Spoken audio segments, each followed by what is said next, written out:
Chapter 1917, Forest City Transaction. Zero Wing City, Zero Wing's residence. A large number of players crowded around the residence's entrance, applying to join Zero Wing. Many of these players were well-equipped, high-level experts, and quite a few were Tier 2 players. This scene surprised many passers-by. Tier 2 was currently the symbol of an expert. Even players that had only completed the normal mode promotion quest were considered experts. After all, the Tier 2 promotion quest was not easy to clear. It was impossible without reaching a certain standard. However, compared to the Tier 2 players outside of the residence, the adventurer teams in line truly dumbfounded the nearby spectators. Every adventurer team entering Zero Wing's residence possessed a certain degree of fame. Moreover, all of the team's representatives wore excellent equipment, with a few wearing level 50 fine gold equipment. There were also plenty of Tier 2 experts among these adventurer teams, and unlike the independent Tier 2 experts in line, the weakest among these adventurer team experts had completed the hard mode promotion quest. They had far more potential than the experts that had only completed the normal mode quest. With so many adventurer teams seeking to join Zero Wing, Zero Wing's strength will quickly and significantly increase. Amazing!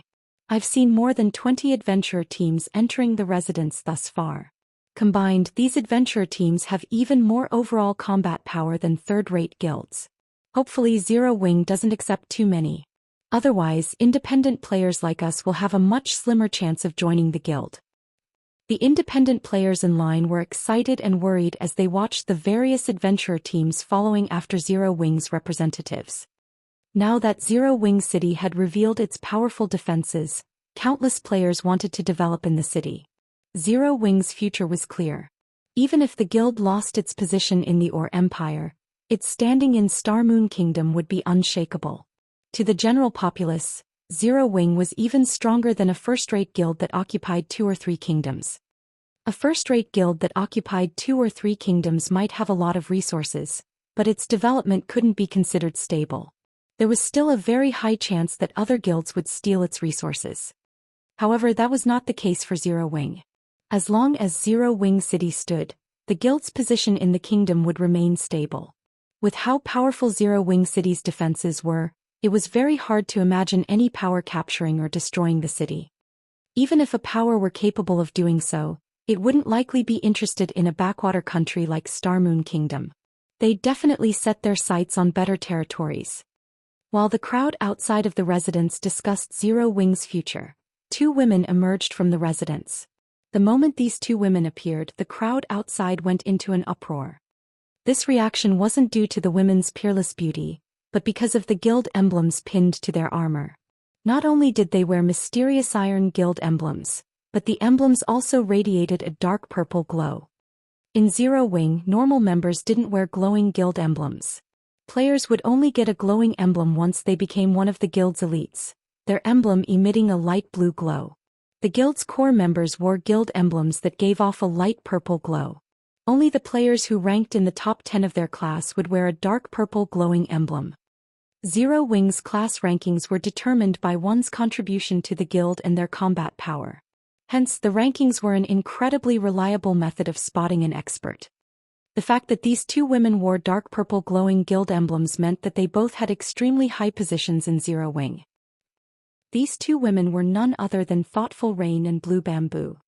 When Melody saw the commotion Thoughtful Rain and Blue Bamboo caused just with their appearance alone, she could not help but marvel at the situation. She had only become acquainted with Thoughtful Rain after helping the woman in a neutral map. She had recognized Thoughtful Rain's strength and had thought of poaching the woman into 9th heaven. However, looking at it now, she found the idea laughable. "Rain, what did your guild leader say?" Melody anxiously asked as the woman approached. "Big sis Melody, don't worry. I've already talked to the guild leader. He says he is willing to hear you out," Thoughtful Rain said, smiling. "The guild leader is waiting for you in his office right now. I'll bring you to him." "Your guild leader is willing to talk?" Melody released a sigh of relief. Now that she understood how powerful Zero Wing was, she knew that it would be very difficult to secure a meeting with its guild leader, especially since her guild was merely an up-and-coming second-rate guild. Before seeking Thoughtful Rain's help, she had sought aid from several first-rate guilds, But when they had learned that her request was related to the Death God workshop, they had even refused to meet with her, much less negotiate. Only the Setting Sun Guild had been willing to hear her out. As the players in line watched, Thoughtful Rain led the Ninth Heaven trio into Zero Wings Guild Hall. The guild hall bustled with activity. Many of the guild's experts had returned to the residence in anticipation for the Otherworld Gates opening. Currently, over 200 Tier 2 experts loitered around the first-floor hall, stupefying Melody and her companions. Zero Wings Tier 2 experts easily outnumbered Ninth Heavens by many times. Moreover, this was only a portion of the guild's Tier 2 experts. Even first-rate guilds paled in comparison to Zero Wing. After a short moment, the group arrived before the guild leader's office on the guild hall's top floor. Currently, several dozen Tier 2 experts sat outside of the office, every one of which was level 56 or higher. These experts were all from the various adventurer teams applying to join Zero Wing. They would all be top-ranked players in any first-rate guild, but they sat quietly as if waiting for some kind of judgment. The hallway was deathly silent. However, Thoughtful Rain ignored these people as she led Melody's group into the guild leader's office. When Melody and the others entered the office, they felt an oppressive sensation overcome their bodies. This sensation didn't originate from Shifeng, who sat behind an office desk, but from Kola and the others who stood near their guild leader. When they saw Kola and his companions' levels, Melody's group was speechless. Including Kola, 4 of these people had reached level 60, while the rest were level 59. Right now, even the highest-leveled player in Forest City was only level 58. You're here. Rain has already told me about your situation. Zero Wing can help you with your problem, but in return, Zero Wing wants 2 shops in Forest City's Central District. What are your thoughts on this condition? Shifeng said when he saw Melody entering the room. 2 Central District shops? Melody breathed a sigh of relief when she heard this. She had been afraid that Shifeng would try to take advantage of their predicament and rip them off, but he had simply asked for 1 more shop than she had initially prepared. That won't be a problem. However, may I know when Guild Leader Black Flame intends to deal with the matter regarding the Death God workshop? If the situation dragged on for too long, Ninth Heaven's losses would become increasingly severe. Unfortunately, dealing with an organization like the Death God workshop wasn't easy. Preparations had to be made. If Shifeng could give her a time frame, she would have an easier time coordinating with his guild. Once we sign a contract, I'll send Kola's group with you to Forest City to deal with the issue, Shifeng responded. Just them. One-Arm Rashoman's eyes widened in shock when he heard Shifeng's plan. Turning to Kola and the others, he could not help but feel that Shifeng was taking them too lightly. Either that or he had no idea of the Death God Workshop's strength. The Death God Workshop had several hundred members and every one of them was an expert. Moreover, the workshop constantly employed hit-and-run tactics, making its movements unpredictable. Stopping the Death God workshop with only the several players in Kola's party would be impossible. If the matter had been that simple, Ninth Heaven could have resolved it without help. Guild Leader Black Flame, the Death God workshop is quite powerful, adept at using guerrilla warfare against guilds. Even superpowers have to tolerate their antics. With so few people, I'm afraid that... Melody tried to warn Shifeng. Relax. Kola's group will be enough. If it isn't, I'll find another way to deal with this problem, Shifeng said, chuckling. If you have no other concerns, let's sign the contract. Melody could not help but sigh at Shifeng's response, but since he had agreed to help, demanding too much wouldn't benefit her. She could only see how this played out. If the problem persisted, Zero Wing would dispatch more experts to deal with the Death God workshop. Chapter 1918, Fairy Country. Once Shifeng and Melody had signed their contract, Kola and Fire Dance, whom Shifeng had tasked with leading a 20-man team, followed Melody's group to Forest City. When Shifeng had finished with the situation regarding Ninth Heaven, he selected a few adventurer teams to annex into Zero Wing. These adventurer teams had been relatively powerful during his previous life, although they had yet to reach their full potential. Fortunately, their experts were no weaker than those in large guilds. They only lacked resources and combat experience. Among the adventurer teams that had applied, the Purple Thorns Kingdom's Unbounded had truly surprised Shifeng. Even now, Unbounded ranked among the top 100 adventurer teams in its kingdom. Stubborn Bone, Unbounded's commander, had also been quite famous in the past. Not only had he developed Unbounded into a top adventurer team, but he had also become a Tier 4 berserker himself. Unfortunately, due to a lack of equipment, he had never reached Tier 5. There was also another Unbounded member who had reached Tier 4, the Archlight Sword Emperor, 7 Light. Although 7 Light had been slightly weaker than Stubborn Bone, the difference hadn't been related to their technique standards, but due to a lack of proper equipment and weapons. Meanwhile, due to the fact that Unbounded had 2 Tier 4 expert members, it had barely qualified as a top adventurer team in the Secret Pavilion's eyes. Even so, the feat was impressive. After all, top adventurer teams that earned the Secret Pavilion's recognition could even rival the best second-rate guilds, with some of the more powerful teams rivaling first-rate guilds. Now that Zero Wing had annexed Unbounded, this had guaranteed that Zero Wing would have 2 more peak experts in the future. Moreover, since Unbounded had focused its development in the Purple Thorns Kingdom, the adventurer team had established a foundation in the kingdom. After annexing Unbounded, Zero Wing would have more influence in the kingdom, which would in turn make it easier to obtain resources unique to the kingdom. After Shifeng finished selecting adventurer teams, he made his way to the Candlelight trading firm and started to mass-produce all-round devices. He also instructed Melancholic Smile to arrange the production of advanced darkness resistance potions in preparation for his expedition to Kama Island. Meanwhile, in the second-floor hall of Zero Wing's Guild Hall, when the various adventurer team representatives waiting in the hall saw Aqua Rose, they all could not help but grow nervous. After researching your adventurer teams, we have decided that we will only fully welcome the teams on this list. For those not listed, Zero Wing will accept a portion of your members, Aqua Rose said as she passed a list to the various adventurer teams present. Also, every adventurer team that agrees to join will receive 20 internal member slots in Zero Wing. If you agree to these conditions, you may see me to sign a contract, becoming one of our guild members. Currently, more than 60 adventurer teams were interested in joining Zero Wing, but the guild could only afford to recruit a limited number of players. If Zero Wing recruited too many, it would only hinder the guild's development. Hence, including the adventurer teams Shifeng had handpicked, Aqua Rose had only decided to allow 11 adventurer teams to join Zero Wing, all of which had relatively strong Tier 2 experts and resources that would be crucial to Zero Wing's development. After checking the list, some of the adventurer teams celebrated while others were frustrated. Commander, this is great. Our adventurer team can join Zero Wing as a whole. 7 Light exclaimed after reading the list. After witnessing Shifeng's fight with the evil dragon, his desire to join the guild had grown. Despite being at a disadvantage in terms of strength and speed, Shifeng had relied on his extraordinary techniques to render the evil dragon powerless. He had been utterly mesmerized. When he thought about how he might be able to seek guidance from Shifeng after joining the guild, he couldn't help his excitement. Good.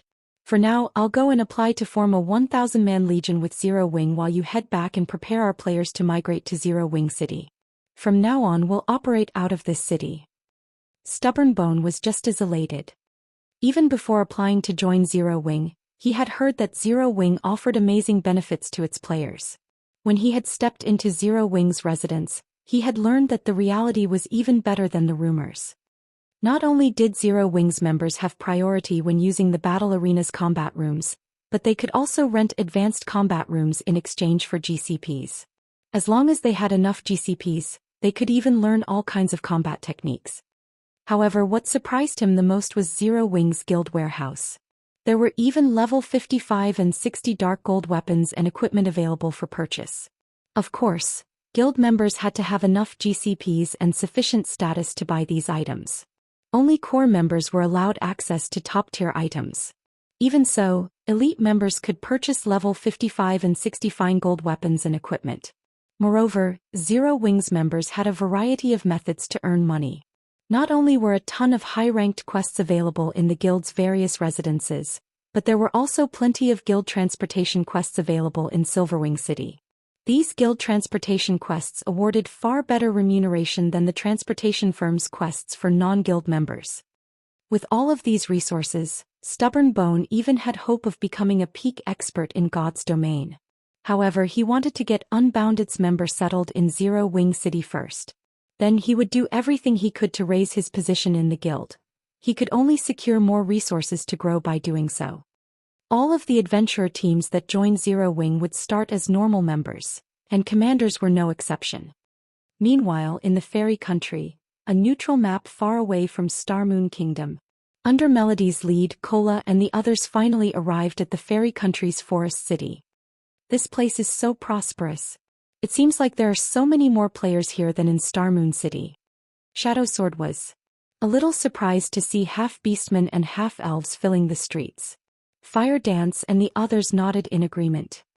In their opinion, very few players should choose to play as a neutral race, but Forest City streets were packed. Moreover, all of these players were very high-leveled, with most having passed level 55. Many of them had even reached level 57, which only expert players could do at this stage of the game. In fact, Forest City likely had more level 57 players than Zero Wing City. Forest City is the fairy country's capital. 1/3 of the country's half-beastmen and half-elves are here. Although it can't compare to an empire's imperial capital, it's more prosperous than an ordinary kingdom's capital. Fairy Country is a hub for players seeking individual strength. Players come here from various kingdoms and empires. If you gather all these players in a single location, it is only natural that you'd get a frightening number. Moreover, more players continue to flood into the city. This is why so many large guilds have set their sights on the fairy country. Some guilds have even converted all of their players into neutral races, Melody explained. There are as many as 5 first-rate guilds operating in Forest City, and everyone is competing over the position as the city's overlord. 5 first-rate guilds are competing over this city? Fire Dance was astonished. During the game's early stages, the competition in Starmoon Kingdom had been intense, but only 3 first-rate guilds had participated. However, 5 first-rate guilds fought over this single NPC city.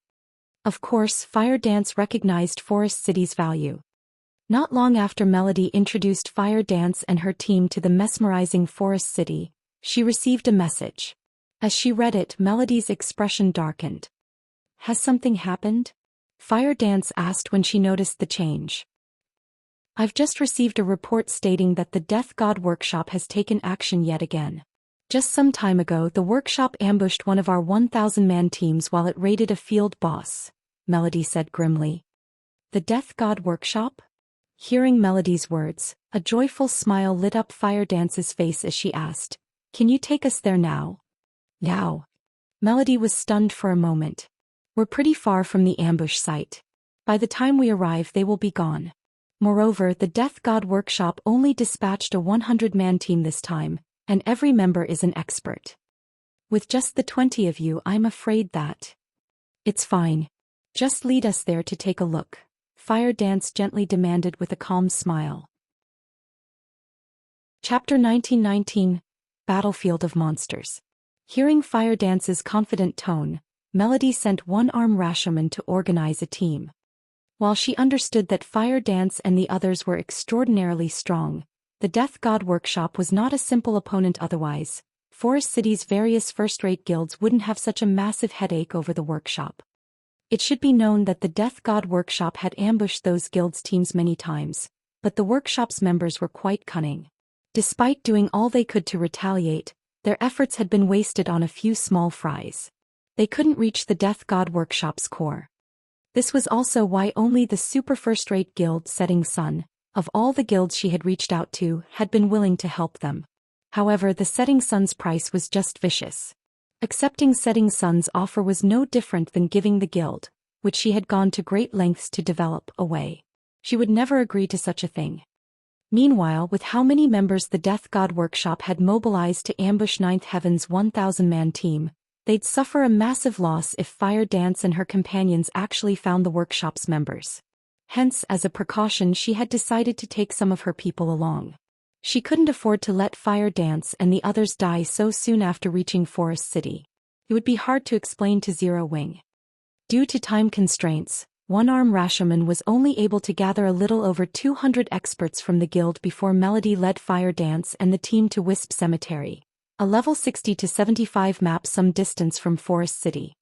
Dark clouds covered the sky above Wisp Cemetery throughout the year, and although lush forest occupied the area, it gave off an oppressive and gloomy aura.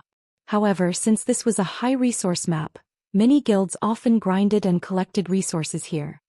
Melody and her group carefully advanced down a forest path as they made their way towards the reported battlefield. Although not many monsters called Wisp Cemetery home, the wandering wisps in the area were incredibly troublesome. Once they spotted living creatures, they'd call upon a small force of undead creatures to eliminate the intruders. These little monsters could easily summon hundreds and thousands of undead creatures with its call. To make matters worse, not only did the undead creatures provide very little EXP, but they also almost never dropped good items. As a result, players grinding in the Wisp Cemetery tried to avoid the wandering wisps and undead creatures as often as possible. After traveling through the Wisp Cemetery for about half an hour, Melody's group finally reached the ambush site. The Death God Workshop had ambushed Ninth Heaven's players at the entrance of an underground tomb. The tomb contained a level 63 field boss, and the Death God Workshop had killed both Ninth Heaven's members and the field boss during its ambush. Traces of combat were evident in and outside of the tomb. It was clear that the recent battle had been intense. Players' blood had been scattered across the ground, filling the air with its stench. They must have executed the ambush during the boss fight. They must have stationed some players outside of the tomb to stop anyone from escaping. Were there any survivors from the 1,000-man team? Thoughtful Rain turned to ask Melody after observing the bloodstains. Not one person managed to escape. The Death God Workshop always operates this way. Whenever the workshop launches an ambush, it uses a magic scroll to seal the area, preventing players from using instantaneous movement scrolls and return scrolls, Melody said, gnashing her teeth. Although the ambush team wasn't the guild's main force, it was an elite team led by expert players. Losing the entire team had incurred significant losses. Not only had every player died, but they had also all lost a piece of equipment. The lost weapons and equipment were far more of a problem than the lost levels. Big Sis Fire, too much time has passed since the end of the battle. The players from the workshop have already left the area, and their tracks have faded. I'm afraid that chasing after them is impossible, Flying Shadow said after getting no results from his tracking skill. Your Tier 1 tracking skill isn't enough. Fortunately, I recently learned Mana Perception, a rare Tier 2 tracking skill. East Crow's other members went into a frenzy, killing intent flooding from them as they charged at the Death God Workshop players. The workshop's players had previously killed their guild leader in the fields and stole an important epic weapon, yet they acted as if the incident meant nothing. Why wouldn't this enrage East Crow's players? Countless spells and arrows rained down on the Death God Workshop's members as East Crow's MTs and melee players tightened their circle. The Death God Workshop's commanders were its strongest players. She had assumed that while these commanders might be strong, they shouldn't be much stronger than the workshop's other players, but it seemed that she had been gravely mistaken. Moreover, this Death God Workshop team was led by two commander-level existences. When she considered the possibility of the scholarly man Frost Rain being as powerful as Chopped Axe, she shuddered. However, the resulting impact was so powerful that space around them cracked. The women looked at each other in astonishment. How is this possible? How can a human assassin have so much strength? I'm a tigerkin, for God's sake. This berserker's strength is actually a match for mine. The outcome even surprised the Death God Workshop's Frost Rain and Zero Wings members. Chopped Axe was a tigerkin. Her body's innate strength far surpassed that of a human. She had also learned super rare passive skills and wielded a special legacy. Moreover, her weapon was an epic battle axe. Her strength was even unrivaled within the Death God Workshop. The unexpected outcome put Chopped Axe in a very bad mood. She, someone famed for her strength, had failed to defeat a human assassin in a duel of the attribute. This was unforgivable. As for Kola and the others, they were fully aware of just how powerful Fire Dance was. Not only did she wear multiple pieces of epic equipment, but she also wielded 1,000 transformations. Since Kola had his own fragmented legendary item, he could guess that her short sword was the same rank. If that were the case, only Sure Fong and Gentle Snow could likely surpass Fire Dance's strength.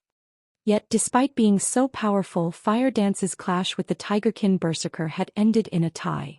While everyone was still shocked by the collision, neither Fire Dance nor Chopped Axe gave their opponent an opportunity as they continued to launch frenzied attacks.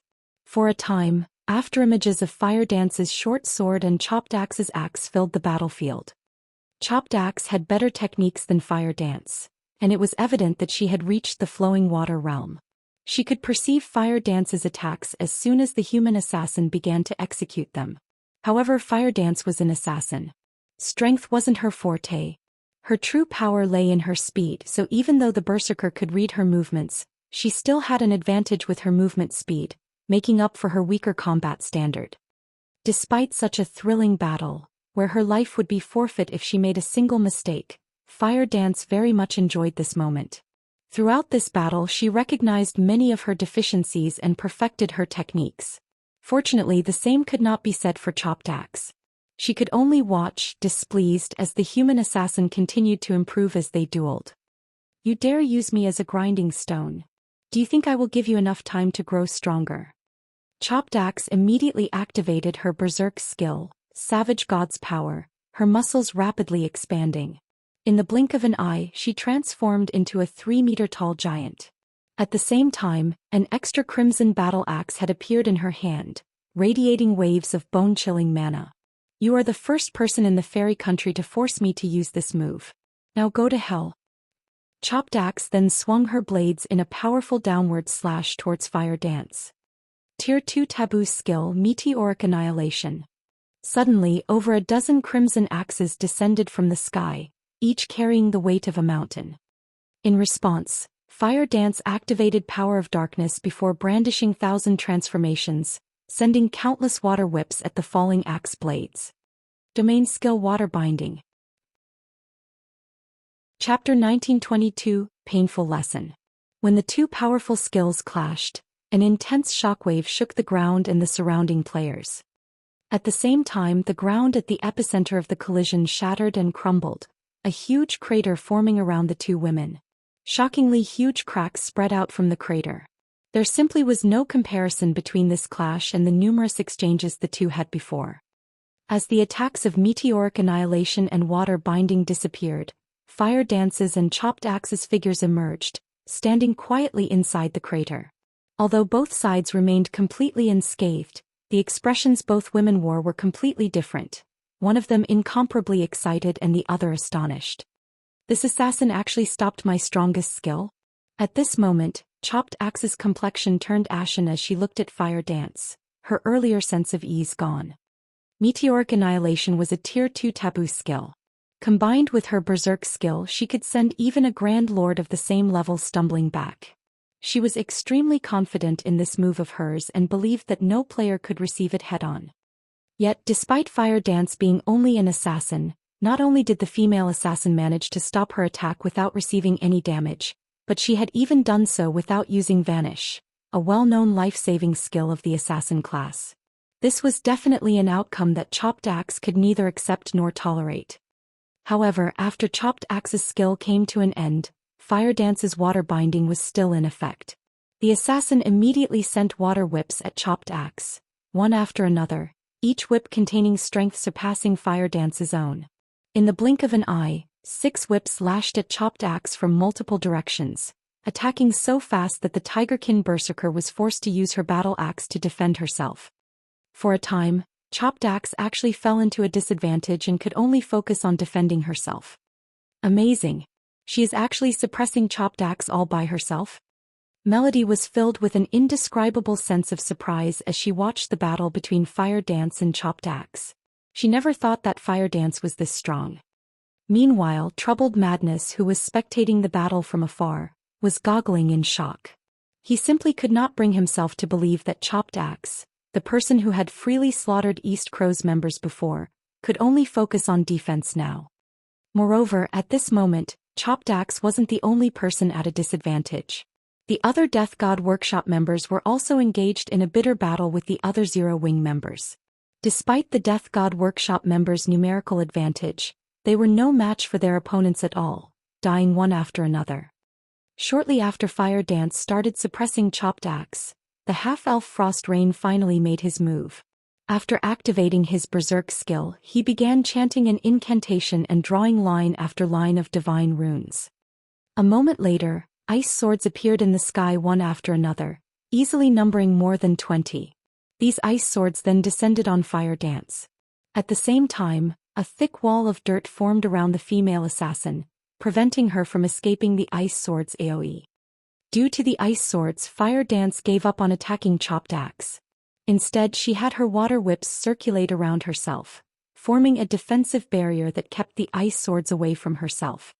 However, Chopped Axe did not idle around during this time either, continuously swinging her 2 battle axes against Fire Dance's water barrier, the might of her axes tearing a gap through it. Taking advantage of this opportunity, Frost Rain redirected some of his ice swords towards this gap. Despite seeing the approaching attacks, Fire Dance showed no intention of dodging whatsoever. Instead, she brandished 1,000 transformations and struck down the ice swords one after another. Due to Frost Rain's participation in the battle, Fire Dance became busy. "Aren't you all going to help her?" Melody asked anxiously as she turned to look at alluring Summer and Violet Cloud, who had not moved at all thus far. It might have been fine for these 2 women not to take action before, since Zero Wing's dozen or so players were more than enough to suppress the 40-plus members of the Death God Workshop.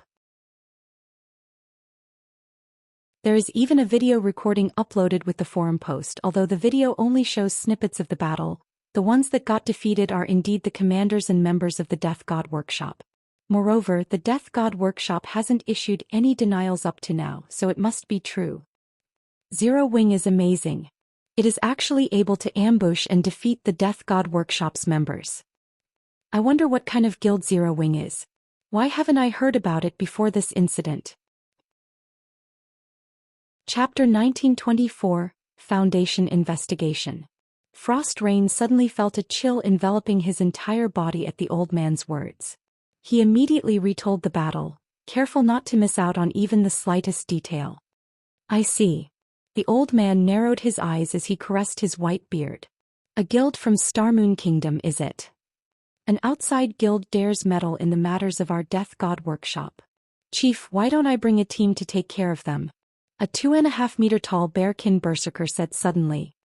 The bearkin's suggestion stunned the other commanders present. Among the 8 commanders of the Death God Workshop, the bearkin berserker ranked number 1. Titled the Heavenly Spear by the Secret Pavilion, he was one of the 2 true pillars of the Death God Workshop. While others might not know, it was entirely due to the first commander and chief commander's existence that the various superpowers chose to ignore the Death God Workshop's antics.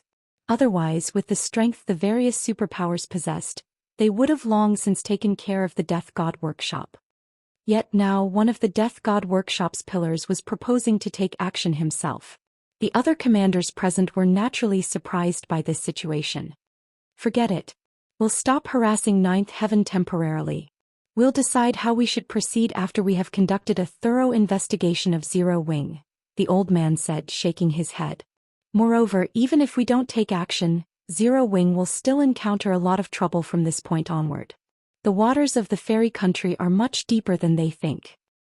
Meanwhile, the Death God Workshop's lack of response to its crushing defeat fueled Zero Wing's fame to greater heights in Forest City. In just one day, a large number of players already wanted to join Zero Wing. Unfortunately, as Zero Wing had no intention to establish a branch guild in Forest City at the moment, these interested players could not help but sigh in disappointment. However, the businesses Zero Wing had set up in the 2 shops Melody had traded were booming with popularity. Many of the potions and engineering tools sold by the Candlelight trading firm were very much welcomed by Forest City's players. For example, the exotic stamina potion. As there weren't many towns and cities in the fairy country, there were very few teleportation points. Meanwhile, with the guilds occupying most of the nearby resource areas, independent players had no choice but to grind in distant maps. Due to these factors, independent players had to expend a lot of stamina just on travel, a situation that further increased the demand for the exotic stamina potion. In addition, as Zero Wing held exclusive rights to the exotic stamina potion, Candlelight's shops were the only source of the potion, which the independent players and guild players of Forest City were frantically purchasing. As for the selling price, It was much higher than that of the potions sold in Starmoon Kingdom. In just one day, after deducting material costs and labor costs, the two shops set up in Forest City earned 0 wing over 5,000 gold. Candlelight's shops here were much more profitable than those in White River City. Melody also found the exotic stamina potion very tempting, hence she asked to purchase the potion in bulk from 0 wing. However, as the Candlelight trading firm could produce only a limited number of exotic stamina potions each day, even if 0 wing wished to sell the potions in bulk, it couldn't. In the end, after Ninth Heaven negotiated with Melancholic Smile, it was decided that the Candlelight trading firm would supply the guild with a fixed number of exotic stamina potions each day. In exchange, Ninth Heaven would supply 0 wing with materials unique to the fairy country. A few examples of materials unique to the fairy country were fairy fruit and fairy wood. Both were extremely rare materials. Furniture made using fairy wood carried mana, which in turn increased the mana density of the furniture's surroundings. Meanwhile, when used to produce ships, fairy wood would increase the ship's durability. These two materials might not be particularly useful to current players and guilds, but as players reached higher levels, these two materials would likewise appreciate in value. This was especially true for furniture made using fairy wood, which was something all lifestyle players sought. Although such furniture would not improve the production success rate, the increased mana density would help lifestyle players concentrate better. This was also the main reason why Shifeng had tasked Fire Dance and the others with setting up shops in Forest City, to purchase a large amount of fairy fruits and fairy wood. Now that 0 wing had Ninth Heaven's help as well, the collection of these materials would proceed even faster. Meanwhile, a group of cloaked players suddenly arrived in Starmoon Kingdom's 0 wing city. These cloaked players had thoroughly hidden their appearances. However, the fierce aura they radiated still made other players avoid them like the plague. If a player with a high-ranking identification skill were to inspect these players, they would definitely be very surprised because these cloaked players were not part of the human race but of neutral races. In total, there were 50 players in this group, every one of them a Tier 2 player. This was almost as many Tier 2 players as a first-rate guild possessed at this stage of the game. The one leading this group of neutral players was a level 58, Tier 2 Tigerkin Ranger. Meanwhile, moving alongside him were a male half-elf and a female Tigerkin. The latter two were none other than Frost Rain and Chopped Axe, commanders of the Death God Workshop. So, this place is 0 wing city. The mana density here is so high. Why are there so many players here?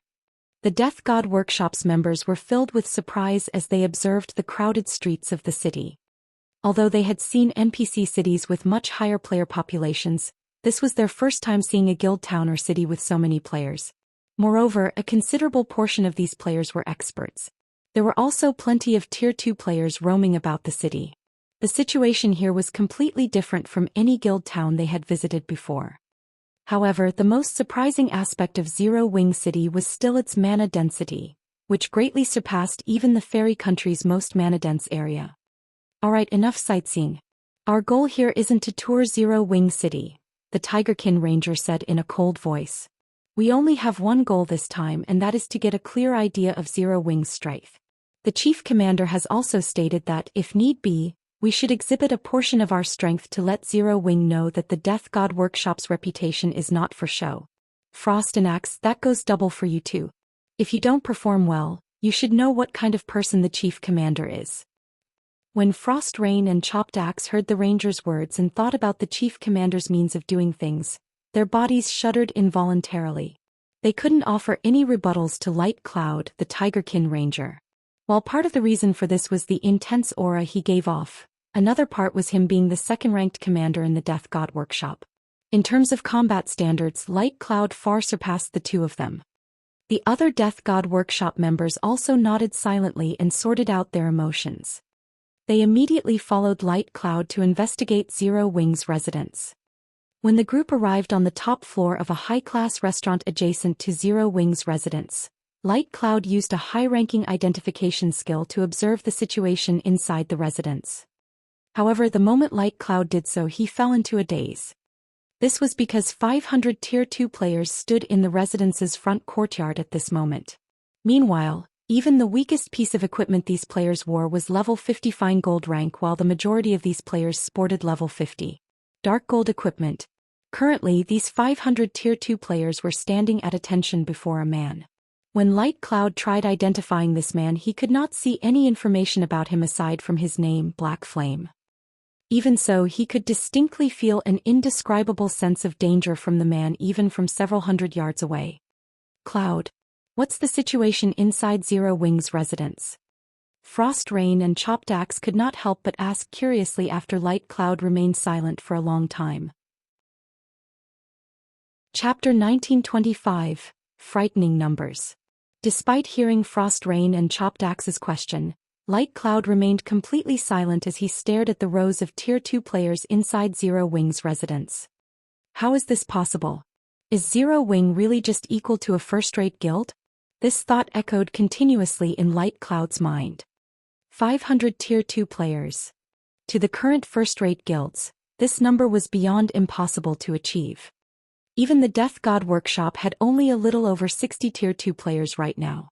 If the workshop started a fight against Zero Wing, just the numerical advantage alone would let the guild run roughshod over the Death God Workshop. In the Fairy Country, although the various first-rate guilds each had more Tier 2 players than the Death God Workshop, the difference wasn't much. Hence, the Death God Workshop was not afraid of conducting guerrilla warfare against them. Including experts like the 8 commanders, the workshop held a considerable advantage when fighting out in the fields. However, the methods the Death God Workshop employed against these first-rate guilds would be absolutely useless against Zero Wing. After all, the disparity in the number of Tier 2 players each organization possessed was nearly tenfold. Even if Zero Wing divided its Tier 2 experts, the guild could still form sizable groups that would pose a formidable fighting force. Not to mention, unlike the various first-rate guilds, Zero Wing had experts that could rival the commanders of the Death God Workshop. If the Death God Workshop really started fighting against Zero Wing in the Fairy Country, even with the home ground advantage, the workshop wouldn't have it easy. Frost Axe, you two stay here with me. Everyone else, return to base, Light Cloud commanded after giving the matter some more thought. Only the 3 of us are staying behind? Frost Rain was confused as he looked at Light Cloud. The chief commander specifically sent these people to help us. If all of them return, what can the 3 of us possibly achieve here? Aside from scouting out Zero Wing's strength, the chief commander had also implicitly suggested they make trouble for Zero Wing. Otherwise, he wouldn't have dispatched so many Tier 2 experts for a simple reconnaissance operation. The other Death God Workshop members agreed with Frost Rain's words. They all expressed their confusion over Light Cloud's decision, unable to understand why they had to return to base shortly after arriving in Zero Wing City. With their group of Tier 2 experts, they could cause even more destruction than a large guild's 1,000-man expert legion. Do you know how many Tier 2 experts are currently in Zero Wing's residence? Light Cloud asked as he shifted his gaze to Frost Rain. Tier 2 experts? Seeing as this is Zero Wing's main headquarters, there should be a couple of dozen, I guess? Frost Rain replied after giving the matter some thought. Currently, even first-rate guilds had only a little over 100 Tier 2 experts. Meanwhile, having half of this number stationed in the guild's main headquarters could already be considered excessive. A couple of dozen? Light Cloud stared at Frost Rain in disdain upon hearing this answer. If there were only a couple of dozen, do you think I'd order a retreat? Could there be over 100? Chopped Axe asked, somewhat surprised. Wrong. It's 500. Light Cloud replied as he spread his right hand wide. 500? How can that be possible? Isn't Zero Wing just an equal of first-rate guilds? Did you see wrong? Frost Rain instinctively rejected Light Cloud's statement. This number was no laughing matter. If Zero Wing really had 500 Tier 2 experts, it could already rival some of the weaker superpowers. I wish I had seen wrong, Light Cloud said, a bitter smile appearing on his face. However, I have already used my identification skill to double-check several times. Chapter 1926. Hell Has No Doors. Guild leader Black Flame is willing to help us? Wonderful. Blue Phoenix rejoiced when she heard Shifeng's offer. Although Zero Wing had not focused on its development on Thunder Island and had only conducted some business there, the naval forces the guild possessed still should not be underestimated. The one-horned sailboat, in particular a bronze small sailboat that Zero Wing revealed during the struggle for Thunder Island, was something that the various superpowers still sought to obtain even now. After all, although the superpowers' naval forces had improved a lot since the struggle of Thunder Island, the one-horned sailboat remained a force to be reckoned with. Following which, while organizing a fleet to head towards Savage God Island, Blue Phoenix filled Shifeng in on their rescue operation this time. In order to monopolize the legacy ruin on Savage God Island, Miracle had dispatched 3 of its fleets, each of which had over 100 ships. With the 3 fleets, Miracle was able to surround Savage God Island and seal off all possible exit points. Originally, with the naval forces the Dragon Phoenix Pavilion had developed during this period, it would have been very easy to break through a blockade like this. However, due to 9 Dragons Emperor's interference, Phoenix Rain couldn't mobilize the common warship the pavilion had recently acquired after much difficulty. Although warships were no match for speedboats and sailboats in terms of speed, they were specialized for combat, their combat power far superior to even that of sailboats out at sea. This warship was the reason why the Dragon Phoenix Pavilion succeeded in stabilizing its position on Thunder Island. With the current predicament happening so suddenly, most of the Dragon Phoenix Pavilion's fleets were out of position, off doing their own quests very far away from Savage God Island. Even if these fleets were to head over to Savage God Island now, by the time they arrived Phoenix Rain's group would have long since been killed by Miracle. The only fleet they could mobilize was the one the pavilion had stationed to garrison Thunder Island. Guild leader Black Flame, I hope that you can help us distract a part of Miracle's forces. You don't have to fight them head-on. It is fine so long as you can distract 1 fleet's worth of ships. With that, my side will be able to break through the encirclement and rescue the Pavilion Masters group. Blue Phoenix briefed Shifeng on the plan as she took out a sea map. As long as they could group up with Phoenix Rain's forces, Miracle would have a hard time doing anything against them. Then all they would have to do was buy time until the pavilion's other fleets arrived. At which point, Miracle would naturally give up on targeting Phoenix Rain. After all, if the fleets of their 2 superpowers truly started a fight with each other, all they would achieve was harm to themselves, benefiting the other superpowers occupying Thunder Island. My side only needs to split one of their fleets away? After giving the matter some thought, Shifeng nodded and said, that won't be a problem.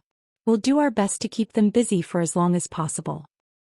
The appearance of Savage God Island was a huge event. He naturally had to go and take a look. During his previous life he had only heard about Savage God Island. Savage God Island was both a secret land and a drifting island. Rumor had it that there were legacies and treasures left behind on the island. Reality had indeed proven these claims true.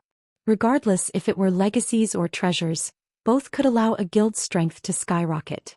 However, Savage God Island had only appeared for a short period in the past.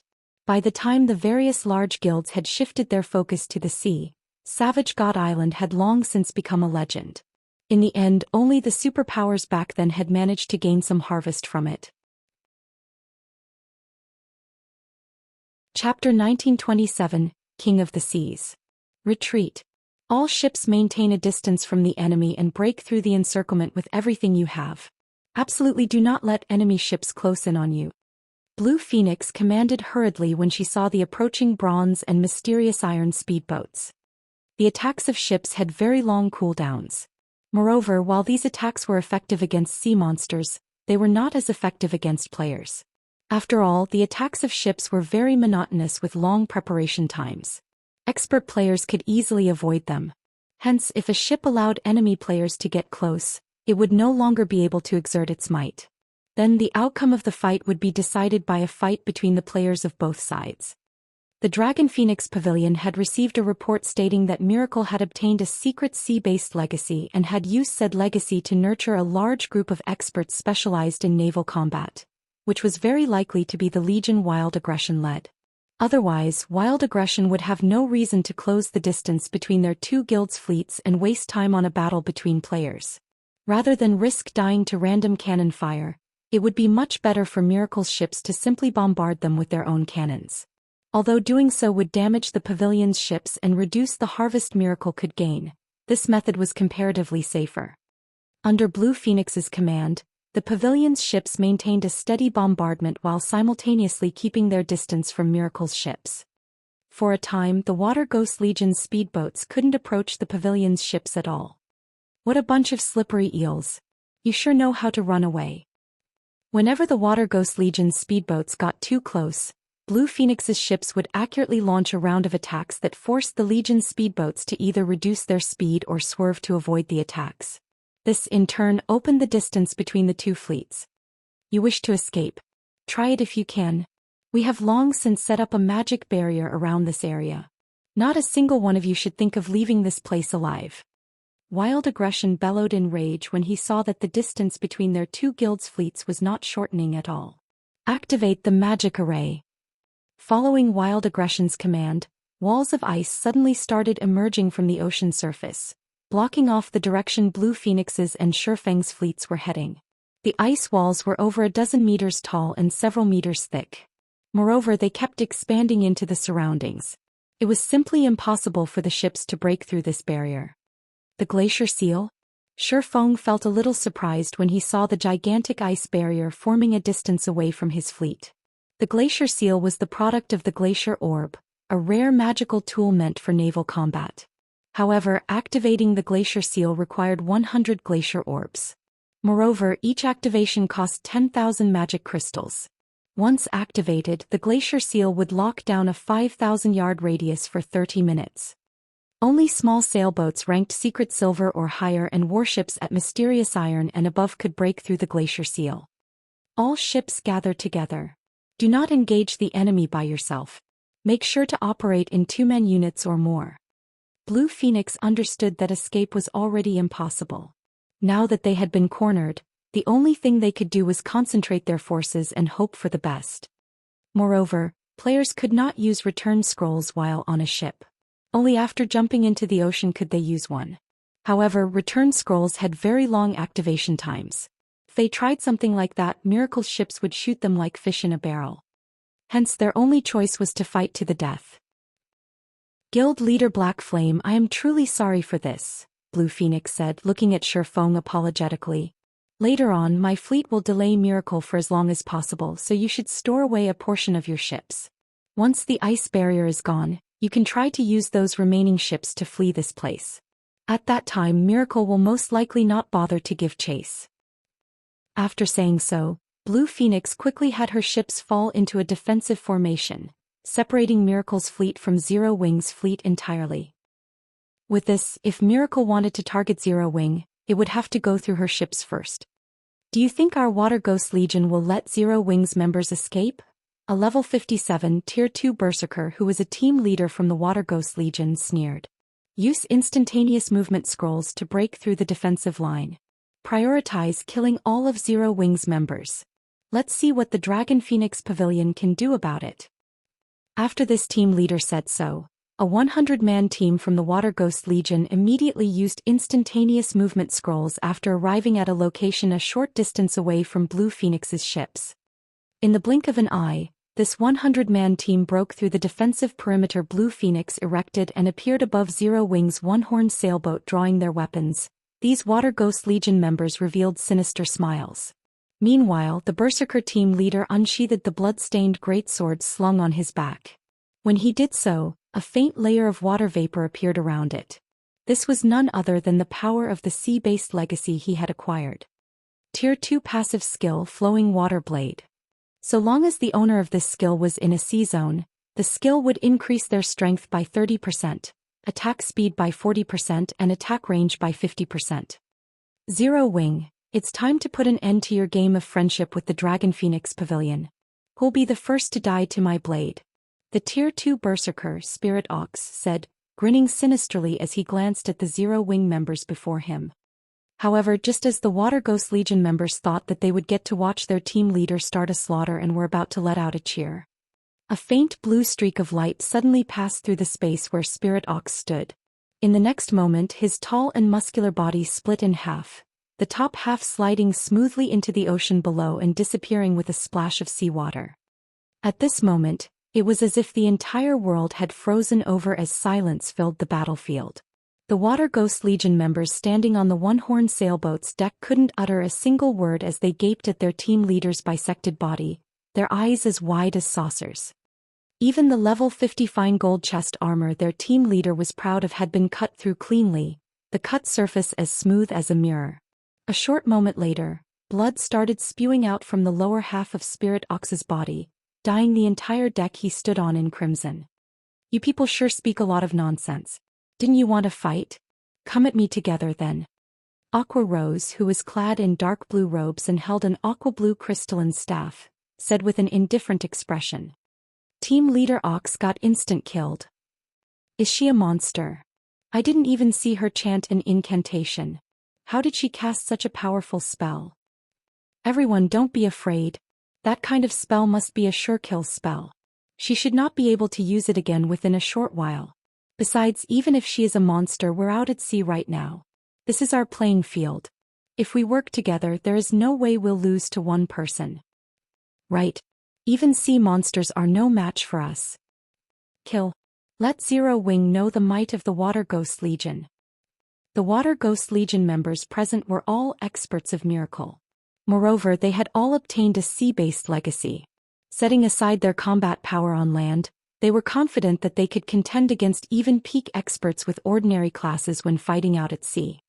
After regaining their fighting spirit, over a dozen ranged players bombarded Aqua Rose with attacks. Immediately, spells and arrows flew at Aqua Rose one after another, every one of these attacks containing power at the peak of Tier 2.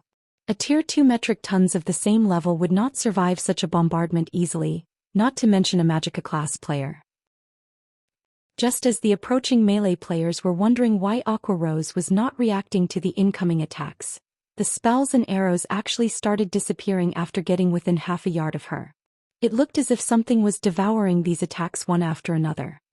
A magic barrier. Impossible. The power of those attacks is at the peak of Tier 2. Even if she used a Tier 2 magic barrier, there is no way she can stop all those attacks without suffering any damage. Just as the Water Ghost Legion members were wondering what was going on, Aqua Rose tapped the butt of her staff on the deck. The water barrier surrounding her promptly expanded, transforming instantly into a 10-meter-tall tsunami, which then devoured every Water Ghost Legion member standing on the one-horned sailboat. Even Tier 2 MTs were utterly powerless in the face of the tsunami. After getting devoured by the towering wave, everyone's HP fell to zero in no more than 2 seconds.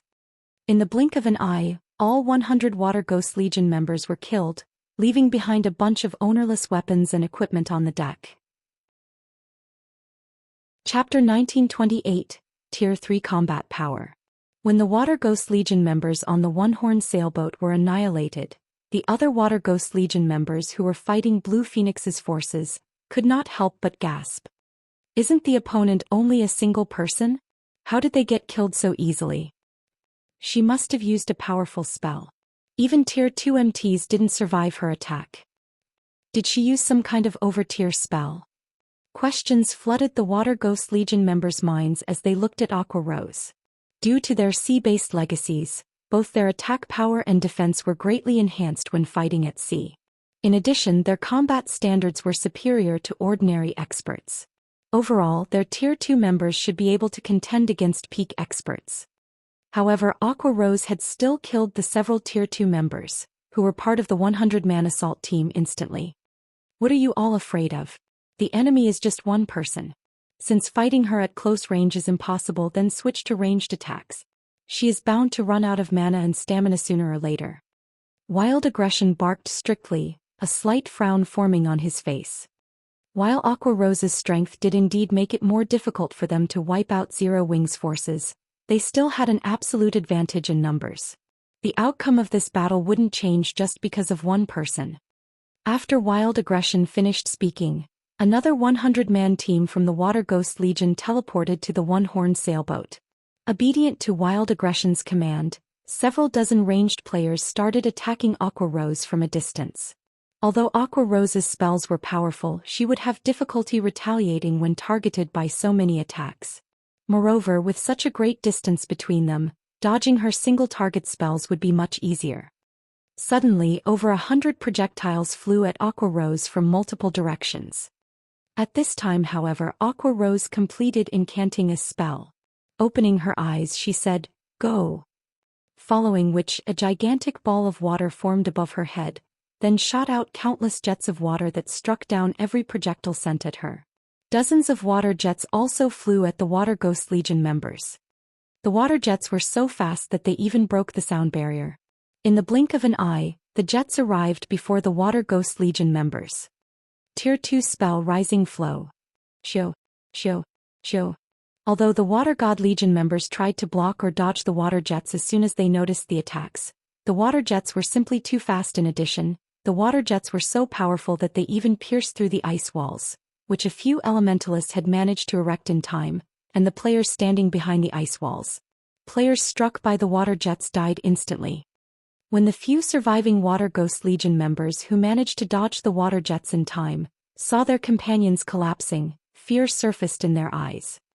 However, while these Water Ghost Legion members were in a daze, Aqua Rose launched another wave of attacks at them. This time, though, she controlled the movements of the water jets, so they no longer attacked in a monotonous pattern. Facing water jets that came at them from multiple directions, the Water Ghost Legion members had no choice but to defend themselves, as evasion was no longer possible.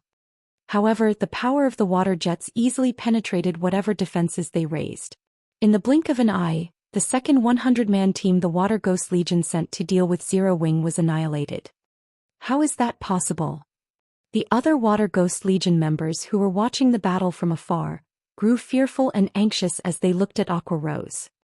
In the short span of time since the battle began, 200 members of Miracle's prided Naval Legion had gotten killed already, which was simply a nightmare. He swiftly retrieved the aqua-blue longbow slung on his back and simultaneously fired several dozen icy blue arrows at her. Die! Every arrow carried power at the peak of Tier 2. Several dozen of them intertwined could heavily injure even a great lord of the same level. Moreover, the arrows also moved faster when intertwined. Like a lightning bolt, they crossed the distance of 80 yards or so almost instantly. When the other Water Ghost Legion members saw this move, they breathed out an involuntary sigh of relief. Their commander was finally taking action. This move was originally only a Tier 2 skill. However, when used at sea, its power would be enhanced significantly. Moreover, Wild Aggression had combined a combat technique with the skill, increasing the skill's power even further. Even Tier 2 MTs of the same level would be killed instantly if they tried stopping this attack head-on. However, just as the arrows were about to land on Aqua Rose, a 3-layered water barrier suddenly appeared before her like a blooming lotus flower. Boom! When the arrows struck the water barrier, they tore through the first layer easily. However, when they reached the second layer, they stopped cold. Along with the appearance of the water barrier, 12 angry water serpents had also surfaced from the ocean around Aqua Rose, each serpent over a dozen meters tall. Like rampaging sea monsters, they let loose a deafening roar. Immediately, the players near Aqua Rose felt an indescribable pressure weighing on their bodies, both their attributes and physique decreasing continuously. Who are you? Wild Aggression's eyes were wide with astonishment when he saw that Aqua Rose remained completely unharmed after receiving his attack. That was a skill enhanced by the power of the sea. How can a Tier 2 player like you possibly stop it? Enhanced by the sea? Indifferently, Aqua Rose said, "Do you think you're the only one who managed to obtain a sea-based legacy? So that's the case. It's no wonder you're so strong." Wild Aggression immediately came to a realization. Licking his lips in excitement and anticipation, he continued, "Originally, I thought that this would be a boring job. But since you are also an expert with a sea-based legacy, I will finally get a chance to stretch my body properly." After saying so, Wild Aggression activated a berserk skill, his aura skyrocketing in intensity. The increased mana flow around his body also roiled the ocean's surface. At this moment, the vibe the ranger gave off made it seem as if he was a primordial sea monster that had just awoken from its slumber, inspiring an indescribable sense of fear in others. The boss is finally getting serious. With this, both the Dragon Phoenix Pavilion and Zero Wing are dead for sure. The Water Ghost Legion members grew excited when they saw the change in Wild Aggression's aura. The Berserk skill Wild Aggression had just activated was a legacy Berserk skill. Although its duration was very short, when used at sea, the effects of the berserk skill greatly surpassed those of ordinary berserk skills. At this moment, the ranger was not the slightest bit weaker than a grand lord of the same level in terms of basic attributes. Not good. Wild aggression is getting serious. When Blue Phoenix saw wild aggression walking on the surface of the ocean, her complexion darkened significantly. Immediately she called Shifeng and said, "Guild leader Black Flame, we need to go help her quickly." Out at sea, wild aggression is even scarier than some of Miracle's old monsters. She was well aware that wild aggression had obtained a sea-based advanced legacy. When he used his legacy berserk skill out on the open ocean, he was truly invincible against players of the same level. "No need. Just leave it to Aqua," Shifeng replied, shaking his head as he looked at Blue Phoenix's anxious expression. Trying to help Aqua Rose out at sea was simply unnecessary. After all, in a maritime environment, Aqua Rose's combat power was superior to even his own. Moreover, he had given both the Void Robe and Void Gloves dropped by the Void Serpent to her. If it really came down to a battle out at sea against Aqua Rose, even he would have to flee. Right now her combat power was solidly at Tier 3. Chapter 1929. Sea God's Wrath. She blocked it? Wild Aggression's eyes twitched when he saw the sea serpents unharmed. Before Wild Aggression could shake off his shock, Aqua Rose waved her staff once more and sent a water serpent snapping its jaws at the ranger. However, Wild Aggression reacted to the attack quickly. Just as the water serpent was about to bite down on him, he leaped out of harm's way. The water serpent's gigantic body made its single-target attack look like an AoE spell. When it crashed into the ocean's surface, the impact created a whirlpool 8 yards in radius and more than 10 meters deep. The power of the serpent's attack had the Miracle members present gulping involuntarily. If they were struck by that attack, they would undoubtedly die. Meanwhile, after Wild Aggression dodged the water serpent's attack, he started firing arrow after arrow at Aqua Rose from midair. "While this water serpent of yours is good in a melee fight, but it is far from enough to deal with me." As a veteran expert, Wild Aggression quickly understood Aqua Rose's weaknesses after clashing with her for just a short time. While the water serpent was indeed strong, it was considerably slow. All he needed to do to win this fight was avoid the water serpent and focus on attacking Aqua Rose herself. Like shooting stars, the arrows Wild Aggression launched moved so quickly that others could see only streaks of light. For a time, dozens of light blue streaks of light bombarded the water barrier protecting Aqua Rose, raising splashes of water one after another. However, no matter how many arrows struck Aqua Rose's barrier, they got through only the first layer at most. They weren't able to pierce the second layer even in the slightest, much less damage Aqua Rose. The boss still hasn't broken through that barrier even after attacking so many times. She really is a monster.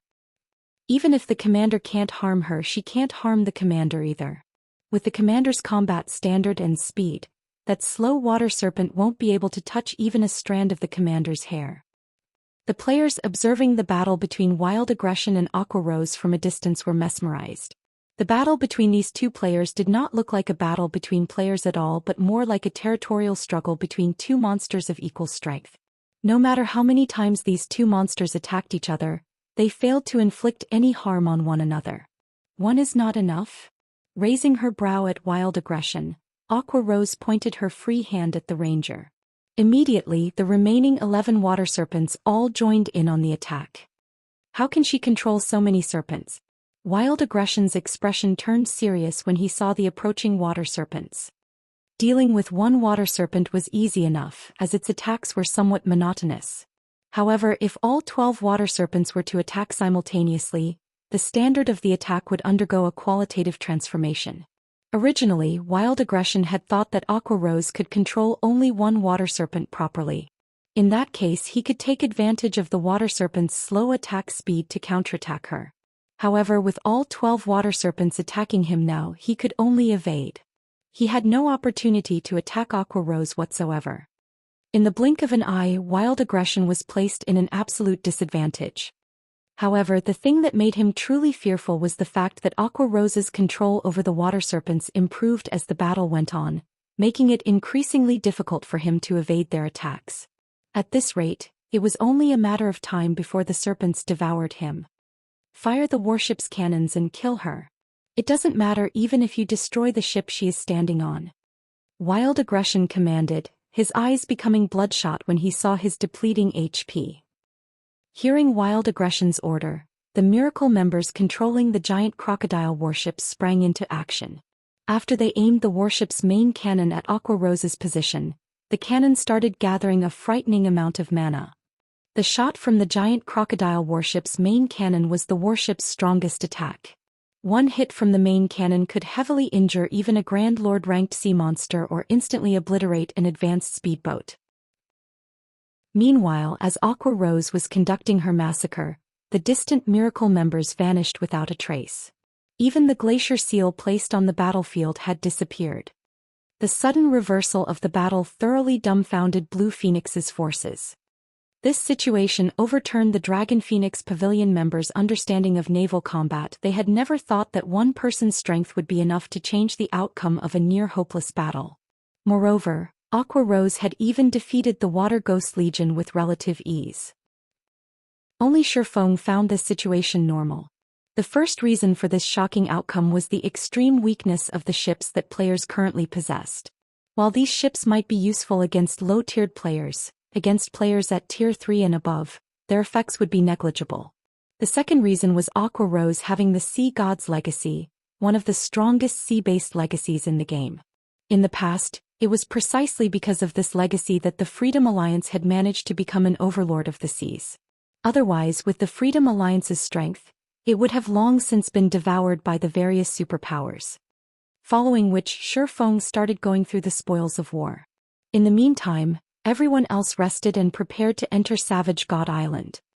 Meanwhile, inside one of the dark canyons on Savage God Island, a 1,000-man legion from Miracle was currently searching for Phoenix Rain's group with everything they had. At this time, 1,000 Miles, the leader of the legion, suddenly received a message from one of the Water Ghost Legion members that had successfully fled the battlefield. We lost. 1,000 Miles's complexion darkened when he read the message.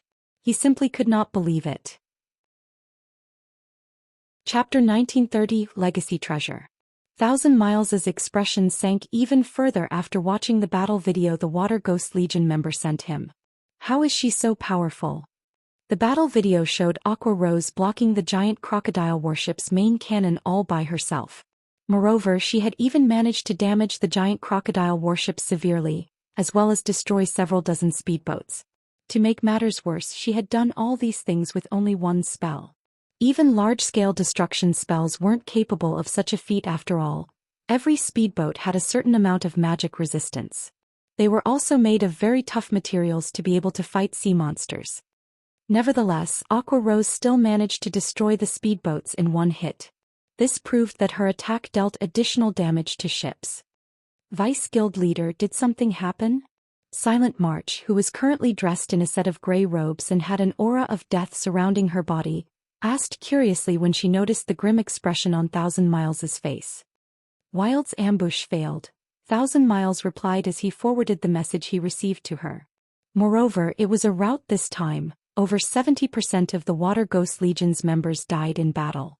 Several dozen ordinary and advanced speedboats also got destroyed, and 6 bronze speedboats and 1 mysterious iron speedboat got captured by the enemy. How is that possible? Silent March found 1,000 Miles's words incredible. Could the Dragon Phoenix Pavilion have come prepared this time and mobilized every one of its fleets for this battle? The 5 fleets Wild Aggression led were all expert fleets of Miracle. There was also the Water Ghost Legion. Unless the Dragon Phoenix Pavilion mobilized every one of its fleets, she couldn't imagine how Wild Aggression could suffer such a heavy blow. No. All of this is due to just one person, 1,000 Miles said, shaking his head. One person. Silent March could not help but be stunned. Emichung.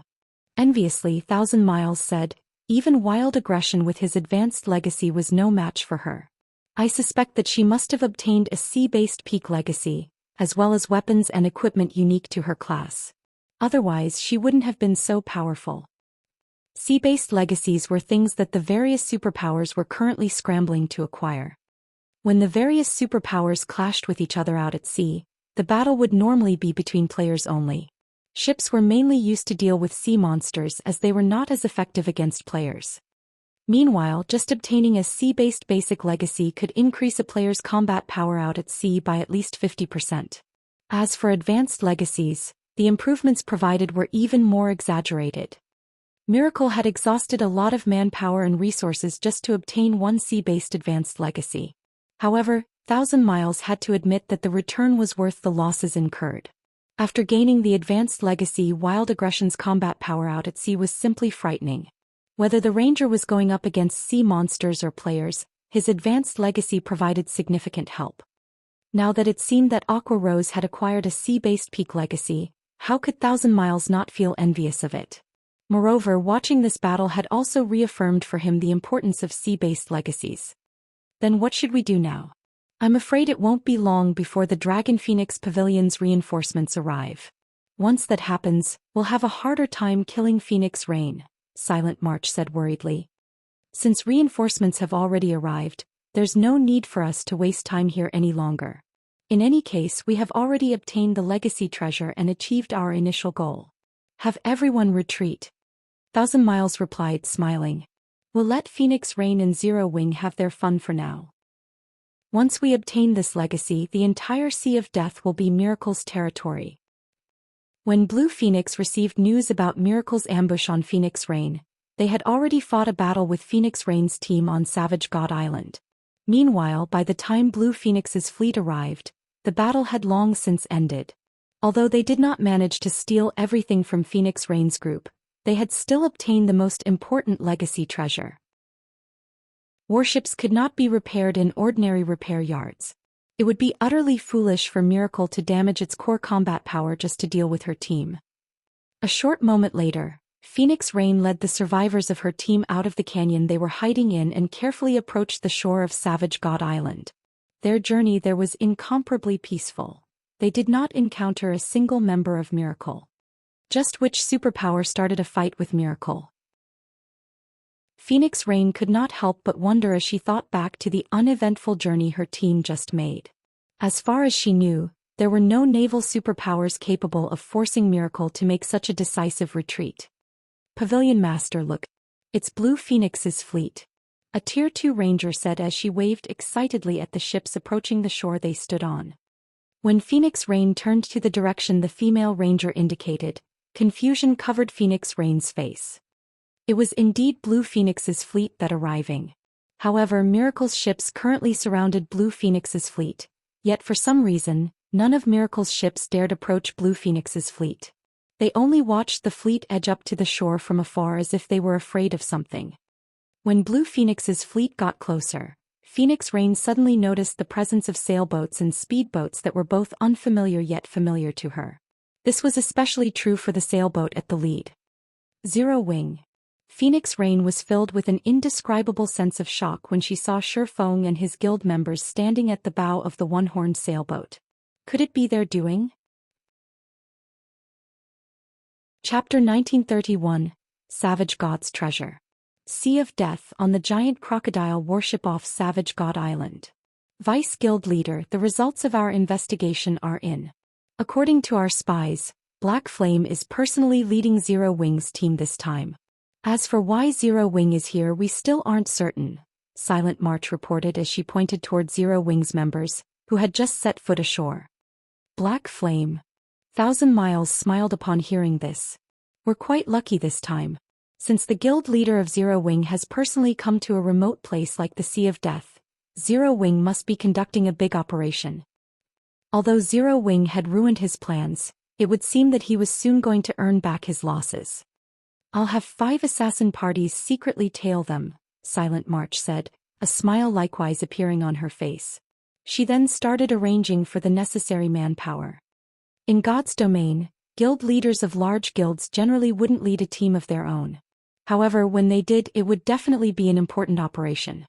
If one stalked such a team and properly took advantage of the opportunity, one could deal damage to the targeted guild and steal said guild's harvest.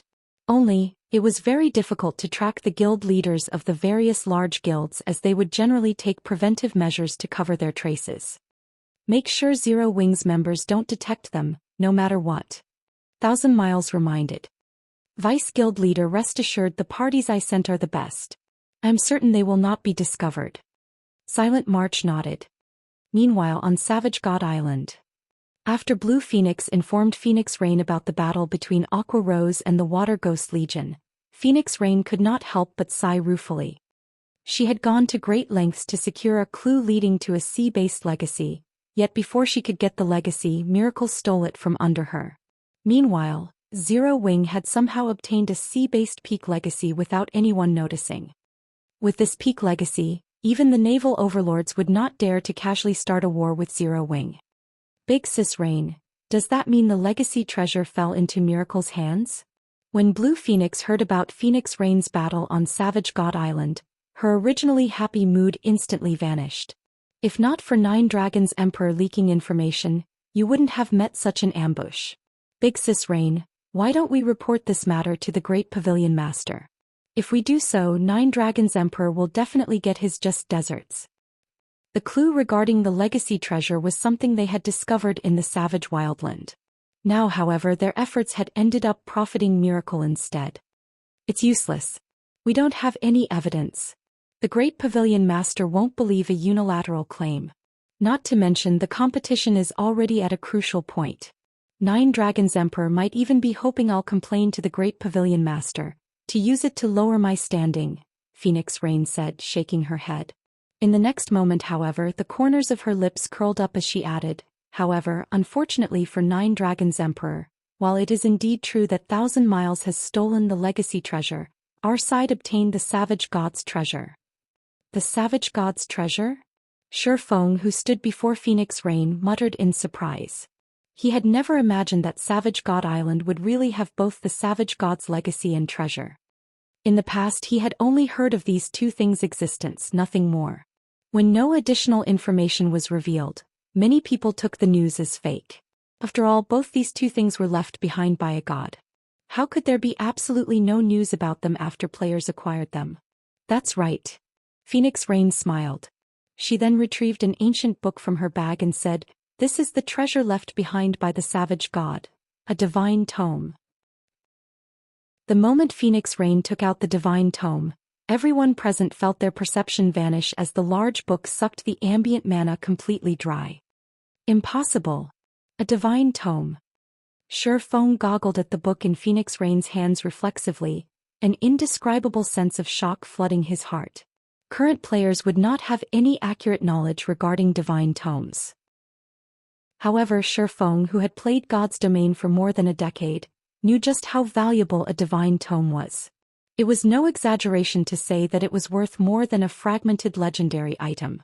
Its value to lifestyle players could even rival a legendary item. This is a treasure that allows lifestyle players to enter the divine library and learn the recipes and designs left behind by ancient gods, Phoenix Rain said, chuckling. Although there are only 2 entry slots available, if used properly, generating a fortune is definitely possible. While the legacy treasure could grant players frightening combat power, the Savage God's treasure allowed players to gain frightening wealth.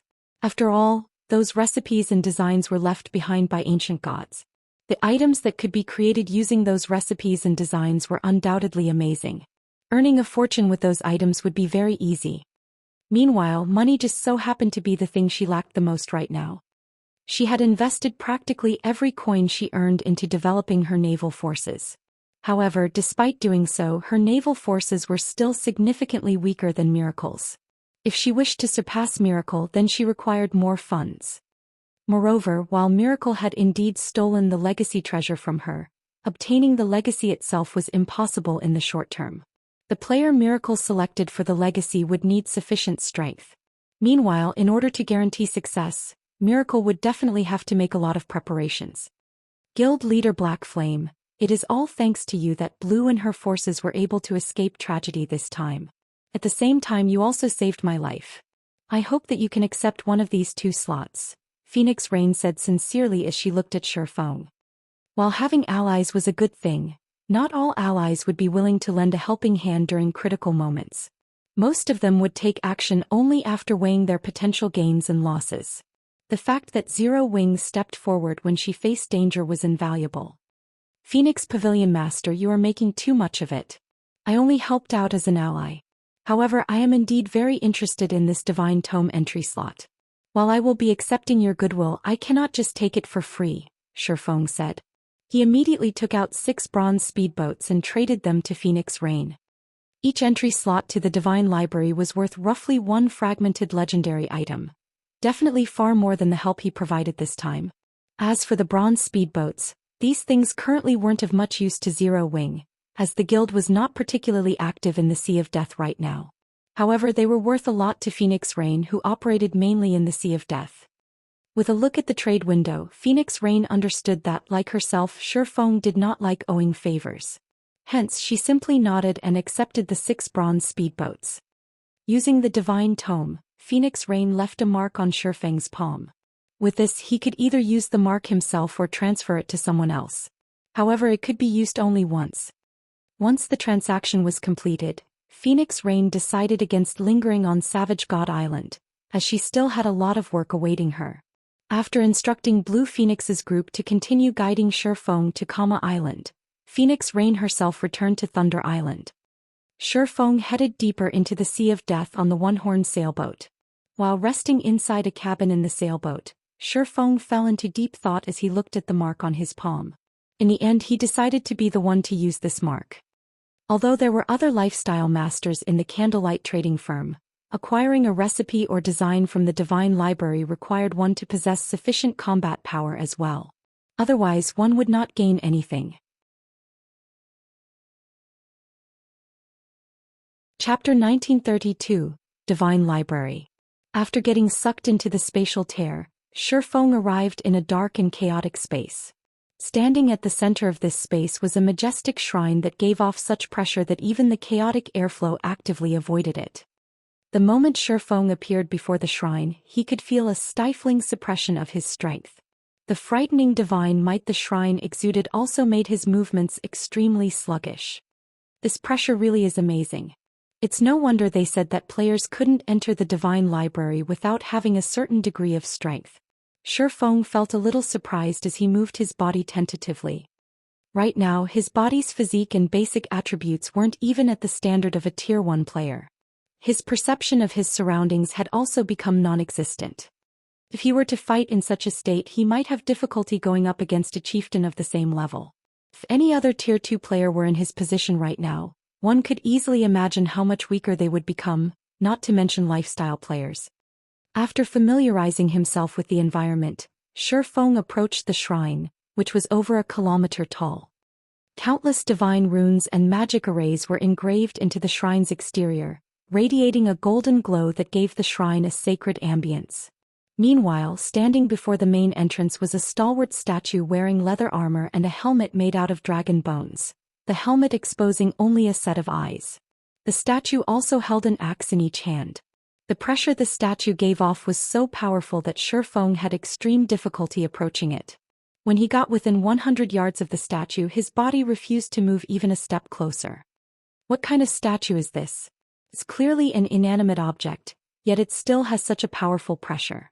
Most likely, even Tier 4 players can't walk up to its feet. Looking at this 10-meter-tall statue, Shifeng could feel that the pressure it gave off would increase exponentially the closer one got to it.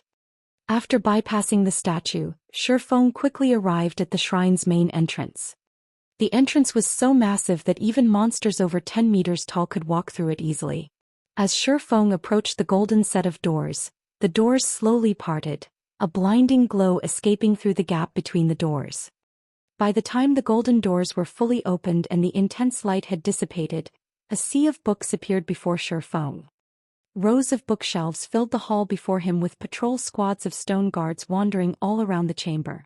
Similar to Shifeng, these stone guards were all level 69. As for their ranks, there were elites, special elites and chieftains. Although the HPs of these stone guards were not as high as that of ordinary monsters of the same rank and level, the elites still had over 1 million HP, while the chieftain-ranked squad captains had 5 million HP. If Shifeng were to come across these monsters in the outside world, he wouldn't even have paid attention to them. However, in his current state, he had no choice but to take the many stone guards in the hall seriously. The chieftain-ranked stone guards were especially dangerous to him. While Shifeng was carefully observing the movements and habits of the stone guards, an armored, middle-aged man, whose body was translucent like a ghost, suddenly appeared at the center of the hall. Even when Shifeng tried using omniscient eyes on him, aside from finding out that the man was named Bernard, he did not get any other information.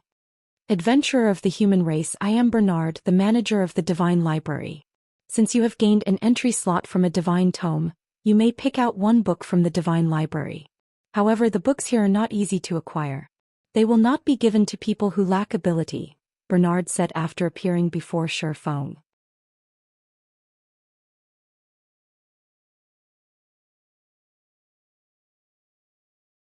Experts that hadn't reached the refinement realm wouldn't even be able to touch the bookshelves. Moreover, players' greed would also play an important role when selecting a book. The further one proceeded into the library, the more valuable the books they would see. Hence, players that visited the Divine Library would definitely try to push themselves to their very limits.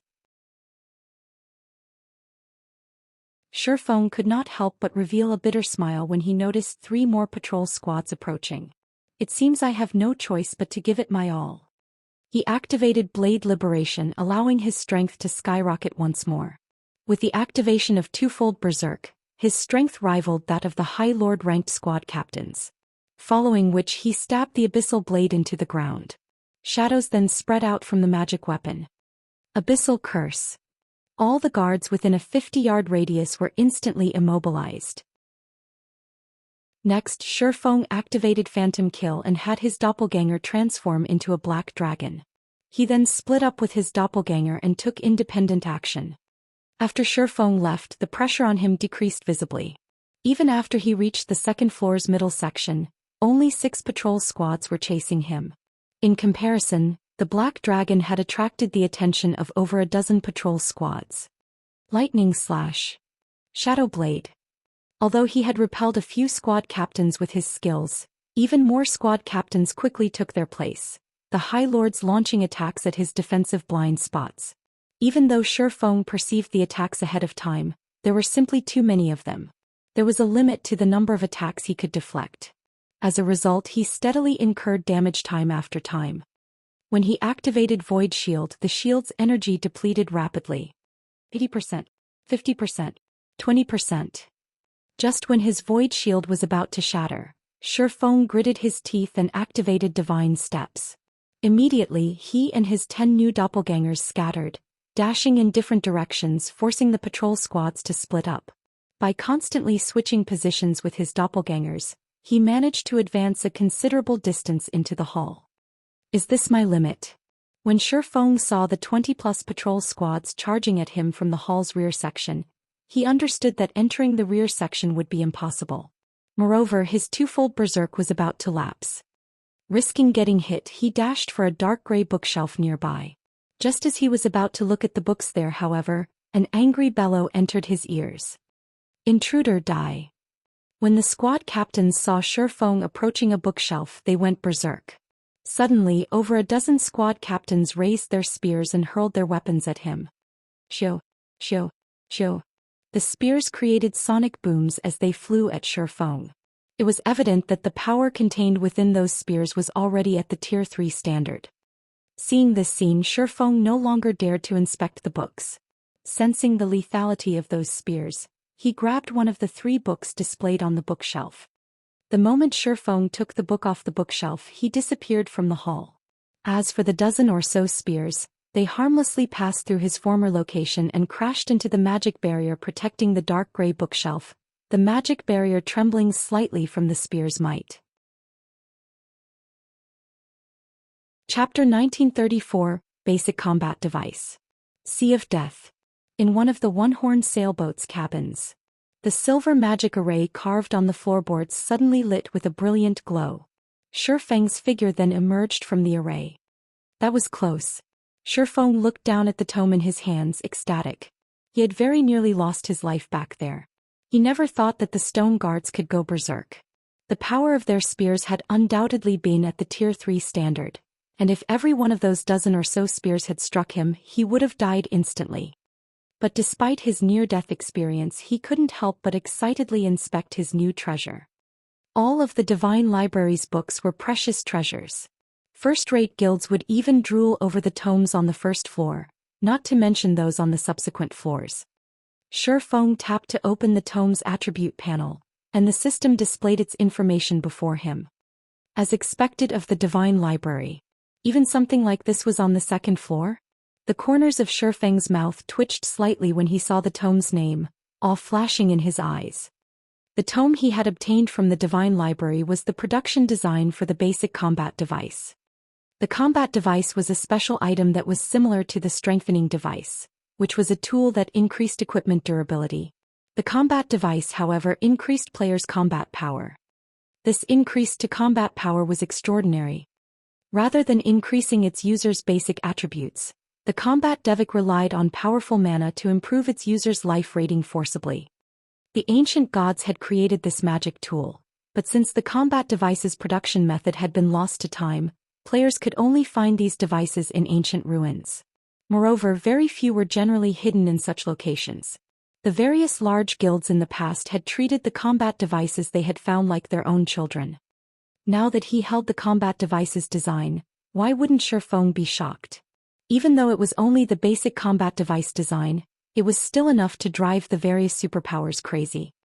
The basic combat device increased players' life ratings at Tier 3 and below by 1 rank.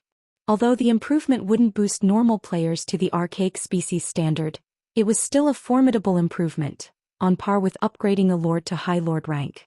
When equipped, players would become boss-like existences among their peers. If an ordinary player equipped the combat device, their strength could rival an expert player of the same level and tier. If ordinary expert players used the device, although they would not be a match for peak experts, they would become slightly stronger than refinement realm experts. The combat device's only downside was that it couldn't be used in dungeons, even regional dungeons. In dungeons, equipping the device would have no effect. Even so, many players still dreamed of using the combat device. A basic combat device had sold for around 200 gold in the past, yet many players had fought over every device available on the market. If I can mass-produce these devices, I won't have to worry about a lack of experts in Zero Wing. Although the basic combat device design required precious materials, the total cost for producing each device was only around 60 gold. Unfortunately, the design required mana stones, which amounted to a large portion of the production cost. Fortunately, obtaining mana stones was no trouble for him since he had a 100% success rate when synthesizing them with the Philosopher's Stone. Zero Wing wasn't far from having as many elite and expert players as a true first-rate guild. Some first-rate guilds even had fewer elites and experts than Zero Wing.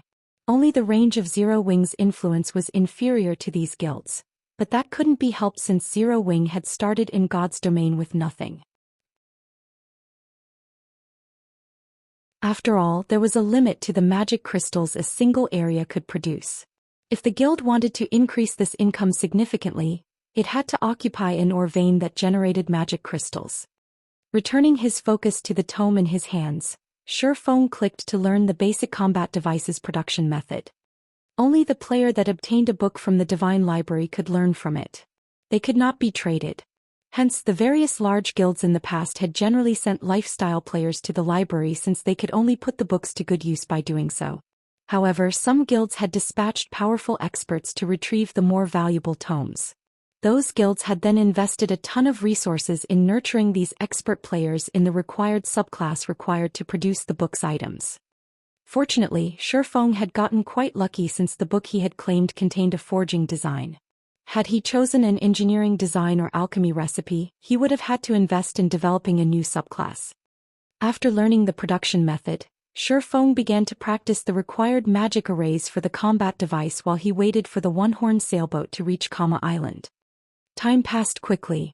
Under Blue Phoenix's lead, Zero Wing's fleet avoided many unnecessary fights with sea monsters.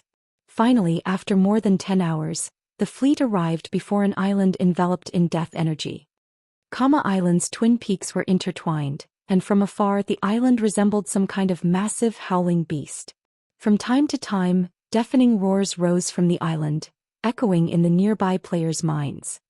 Even from afar, plenty of sea monsters were visible as they explored the island's surroundings. All of these sea monsters were level 60 or higher. Just docking on the island would be challenging. Guild leader Black Flame, we've reached Kama Island. I still have some matters to attend to, so I'll take my leave, Blue Phoenix said. She couldn't help her confusion. Her gaze wandered to the island. She didn't understand why Shifeng wanted to visit an island doused in death energy and void of mana, but it wasn't her place to question him.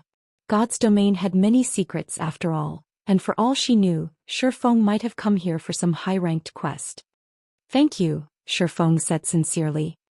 If not for Blue Phoenix's familiarity with the Sea of Death's inner area, Zero Wing's fleet would have seen a lot of trouble on the way to Kama Island.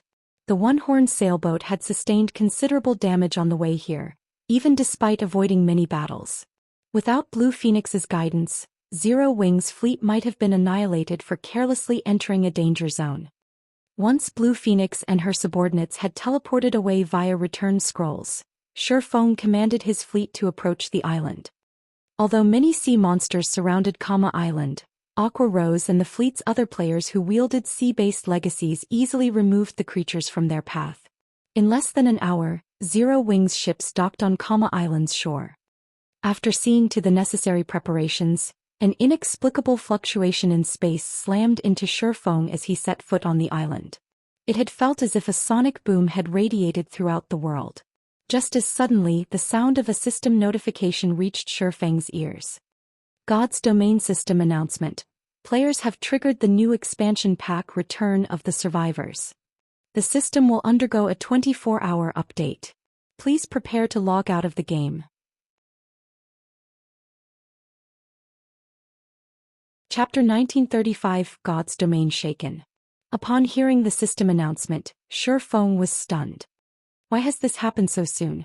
Shifeng's expression darkened slightly as he read the system announcement. The Return of the Survivors was a massive expansion pack that affected the entirety of God's domain, but as far as he could remember, this expansion pack shouldn't have triggered until mainstream players had reached level 70. Most mainstream players were only level 50 right now. Most of the various large guilds didn't even have many tier 2 players, yet the Return of Survivors expansion pack had just triggered. While this expansion pack was good news for the various major powers, the same couldn't be said for Zero Wing. Once the Return of the Survivors expansion pack activated, the ancient humans that had split away from God's domain's main continent due to the ancient war would return. Unlike the current human population in God's domain, these ancient humans retained some of the combat techniques and lifestyle techniques from ancient times. The return of these beings also meant the return of lost technologies. One could easily imagine the impact this change would have on current players. In addition to the return of the ancient humans, the Return of the Survivors expansion pack also reduced the teleportation fees between the continent's various countries. The price of guild transfer scrolls would also drop.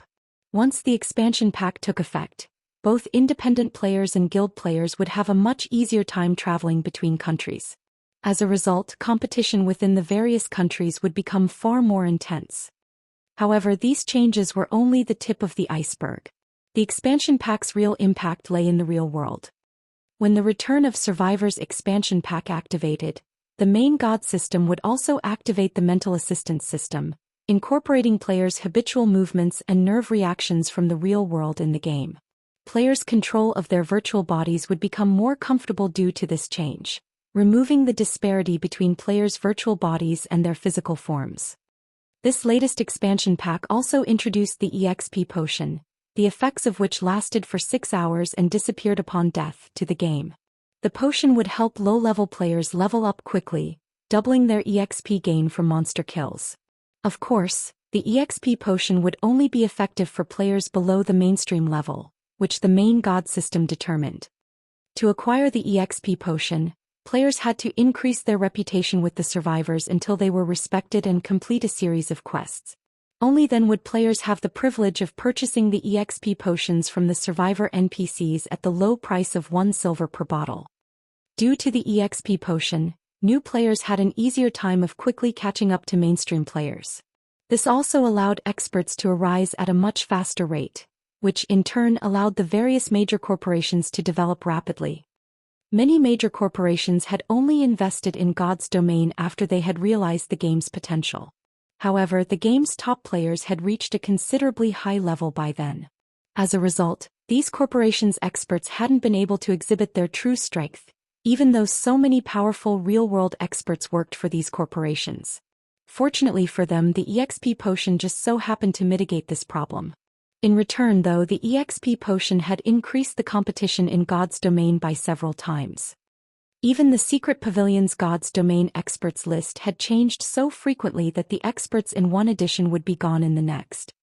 Meanwhile, the return of the Survivors expansion pack thoroughly eliminated the small advantages Zero Wing had accumulated over the game's various powers. Guild Leader, the forums are going crazy over this new expansion pack. The game's official website has even published some information about it. According to the game developers, once the new expansion pack takes effect, human survivors from ancient times will appear in the various NPC cities. These ancient survivors can teach players advanced combat methods for their classes, with each learning attempt only costing 3 silver. Aqua Rose said, surprised when she read the information on the official website. Before this, players had been forced to experiment on their own to learn the combat methods most suited to their classes. However, many elite players had only grasped a few basic combat methods. The various large guilds kept their advanced combat methods a secret, yet God's Domain was about to sell such combat methods to players directly. Advanced combat methods were nearly on par with basic combat techniques. With this new feature, players' combat standards in God's Domain would drastically improve. This feature would bridge the gap between independent players and guild players by a significant margin, and when the various large guilds obtained these system-approved advanced combat methods, it would bridge the gap between their elite and expert members. The minimum requirements to be considered an expert in God's Domain would also change. I'll need to accelerate my plans, Shifeng thought as he read the Sea of Death's official forums. The majority of independent players eagerly anticipated this new expansion pack, since it would undoubtedly bridge certain gaps between players. Shifeng needed to improve Zero Wing's nurturing system before the rest of God's Domain benefited from this expansion pack, and soon. Only by doing so could he guarantee Zero Wing's advantage. Meanwhile, in the Or Empire's Crimson Flame Fortress. Vice Guild Leader, although we don't yet know who triggered the new expansion pack, it has assured our guild's rise to glory. Previously, those super first-rate guilds and super guilds have relied on their long-standing foundations in the virtual gaming world to suppress us. But now that advanced combat methods will be available to everyone, the Blackwater Corporation's support will allow us to nurture a large number of experts in a short time. Snow Scar, who wore silver scale armor, reported to Wuxia as she sat in the guild leader's office. The new expansion pack was undoubtedly good news for the various major corporations, and the Blackwater Corporation would reap even greater benefits since it had so many real-world experts under its command. Now that Blackwater had access to system-approved combat methods, nurturing a large group of expert players would be a piece of cake. How are things conning along in the capital's armory? Wuxia asked the excited Snow Scar. Based on her indifferent expression, she didn't seem to think much of the new expansion pack. We have already moved past the outer area. Once we've prepared, we'll enter the armory's inner area. It would have taken us some time to secure the inner area, but with the expansion pack I doubt it will be long, Snow Scar said. Good. Once we have secured the armory, formulate a plan to assault Silverwing Town, Wuxia said. Looking at the map of the Or Empire before her, specifically Zero Wing's territory, disappointment flashed in her eyes as she muttered, I had thought that Zero Wing would be able to entertain me, but it seems that battle is over before it has even begun. What an uninteresting guild. Various large guilds and corporations also started to prepare to welcome the latest expansion pack. Meanwhile, on Kama Island, when it was almost time for the system update to begin, Shifeng ordered his team to log out to rest. The moment Shifeng logged out himself, he began to prepare for the return of the Survivors expansion pack. He had Blackie significantly increase Zero Wing Workshop's recruitment efforts and try to recruit as many talented players as possible.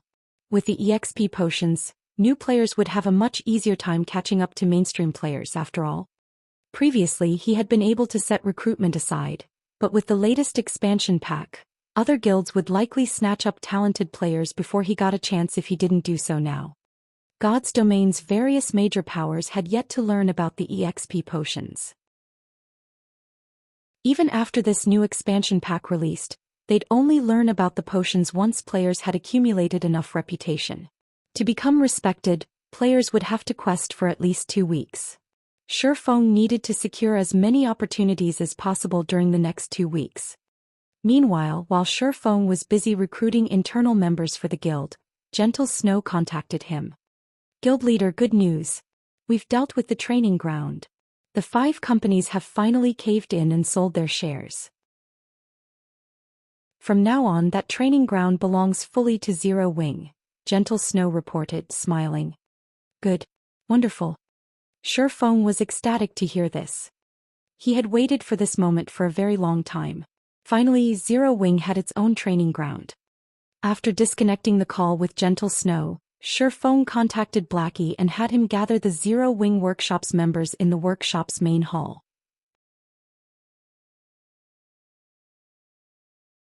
Chapter 1936. Moving House. Hundreds of Zero Wing members had gathered in the main hall of Zero Wing's workshop, making the space feel a little cramped. Boss Blackie, has something happened? Why have you suddenly gathered us here? Don't tell me the guild is trying to replace some of us. The Zero Wing members in the hall bombarded Blackie with questions. Some of them were curious while others were worried. Zero Wing had developed quite a bit recently. Not only did the guild's member count continue to increase, but the guild also ranked its internal members in various aspects. Competition between internal members was incredibly intense, and a large number of players arrived for interviews each day. The guild's workshop was only so large. There was a limit to how many internal members the guild could house. Hence, it wasn't unusual for the guild to cut off some of its present members for new recruits. After all, unlike other members of the guild, internal members received a significant salary. Stop making blind guesses. Even I don't know the meaning of this meeting, Blackie replied. But it should be something good. When the crowd heard Blackie's words, they relaxed. Shortly after the crowd had begun its discussion, Shifeng entered the hall. The crowd fell silent the moment they saw him, turning towards him with respectful gazes. The majority of Zero Wing's internal members didn't know that Shifeng was actually the guild leader, Black Flame. Very few of the upper echelons knew the secret. However, they were all aware that Shifeng was the Zero Wing Workshop's true manager. His position in the guild was the equivalent of first vice guild leader. Since everyone's here, let me explain why we've gathered you all. From today on, our workshop will be located elsewhere. We'll be moving to Ouroboros's main headquarters. This will become Zero Wing's branch workshop, and it will be responsible for recruiting talented players in Jinhai City. If no one has any questions, everyone should prepare for the move, Shifeng announced. We're moving to Ouroboros's main headquarters. What? Doesn't that mean our guild will have its own training ground like the other first-rate guilds? Amazing. I've heard that first-rate guilds generally use entire skyscrapers as their main headquarters. These skyscrapers are usually as large as a sports arena that can fit tens of thousands of people. We won't have to train in this cramped office anymore. That's not all. First-rate guilds' main headquarters are usually near or in the center of first-tier cities. And a lot of them come equipped with the latest facilities. Their rooms can even rival 4-star hotels. Some of the more impressive headquarters can even rival 5-star hotels. Does that mean we get to live in a first-tier city center? I'm not dreaming, am I? After listening to Shifeng's announcement, the crowd was elated. Even Fire Dance, Blackie, Yiwumian and Zero Wing's other upper echelons were stunned. Although they had known that Gentle Snow was working to acquire Ouroboros's training ground, the 5 companies that had supported the annexed guild had refused to budge. They had expected the matter to take a lot more time to deal with. They hadn't expected to secure the training ground so soon. Moving from a third-rate city like Jinhai City to a first-tier city was a matter worth celebrating for the guild's internal members. However, acquiring Ouroboros's main headquarters held a deeper meaning for the guild's upper echelons. Now that Zero Wing had its own training ground, the guild could nurture experts with more ease. Moreover, the guild would no longer be limited by the limited size of its workshop and could recruit more internal members. With this, Zero Wing's development speed would increase by several times. After Shi Feng had informed his players of the move, he had Blackie arrange the group for the relocation. In reality, they didn't need to do a lot for the move since the facilities at Ouroboros's main headquarters were top-notch. Ouroboros's headquarters offered even more virtual gaming cabins and training facilities than Greenwater Villa, but first they needed to familiarize Zero Wing's internal members with the new training ground. As for the Greenwater Villa's facilities, they could transfer them at a later date. Naturally, the commotion at the Zero Wing workshop immediately attracted the Big Dipper group's attention. They're finally leaving? Xiao Yu, who currently sat in his office, could not help his rueful sigh when he received Liang Jing's latest report. Although he knew how extraordinary the Zero Wing workshop, which even had dealings with major corporations, was through Liang Jing's periodic reports, he hadn't expected the workshop to leave so soon. Moreover, the workshop had moved to a first-tier city, where talents gathered from throughout the country and competition was intense. He had dreamed of doing the same for many years, but even now the Big Dipper group was stuck in Jinhai City. The Big Dipper group wasn't stuck in the third-rate city due to a lack of funding, but because of a lack of fame and connections.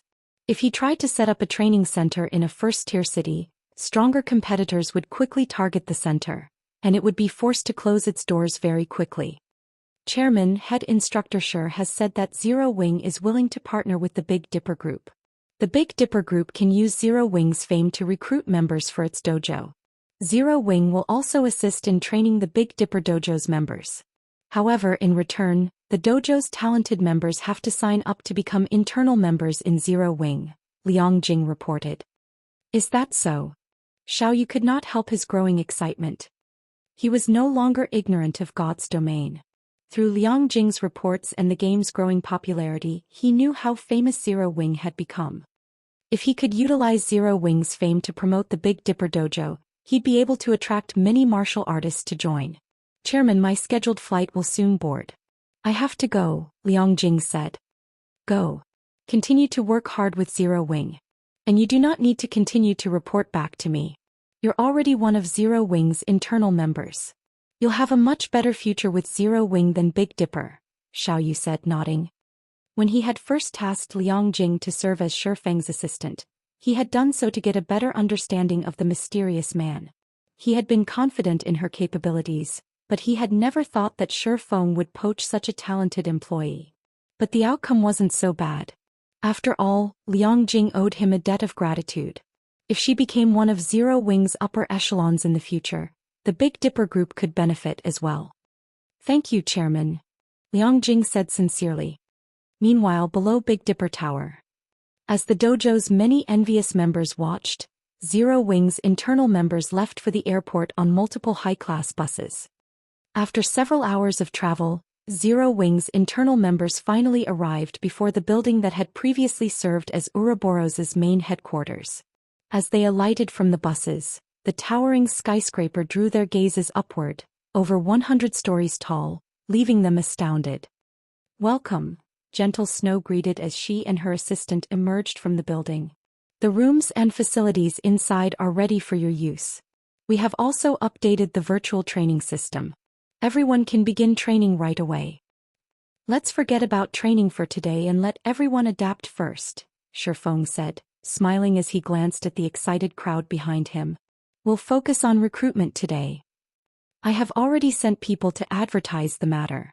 I doubt it will be long before independent experts and workshops seek us out, Gentle Snow said, nodding. She understood that starting everyone on their work after arriving was a little rushed. Moreover, losing one day of training wouldn't affect Zero Wing's development significantly. When Zero Wing's internal members heard that Shi Feng and Gentle Snow had given them a day off, they were elated. They dashed into the building to explore the new training ground. The building that had served as Ouroboros's main headquarters had 133 floors. It had been divided into multiple areas, covering offices, training areas, entertainment areas, and rest areas. Every internal member would receive their own living space, and they wouldn't be nearly as cramped as they had been in the Greenwater Villa, where they had shared a room with several others. When Liang Jing had finished touring the building, she had been stupefied. Every facility in the building was state-of-the-art. Even the simplest accommodation was as luxurious as a 4-star hotel, whereas the top-level rooms and suites were on par with 5-star hotels. Standing in the top-floor suite of the building, excitement bubbled up in Shifeng as he gazed at the night view from the French windows. He found it hard to believe that such a magnificent building officially belonged to Zero Wing, now the guild's main headquarters. Meanwhile, under Gentle Snow's management, it took only a day for Zero Wing's internal members to get back on track. Moreover, the Zero Wing workshop had recruited 500 new internal members in that single day. Every one of these internal members was extraordinarily talented, either with combat management or lifestyle classes. Once God's domain system update had completed, these 500 people would be integrated in Zero Wing's operation. At 6 a.m. the next day, God's domain system update had finished. Laying down in the newly installed virtual gaming cabin in his luxury suite, Shifeng logged into God's domain.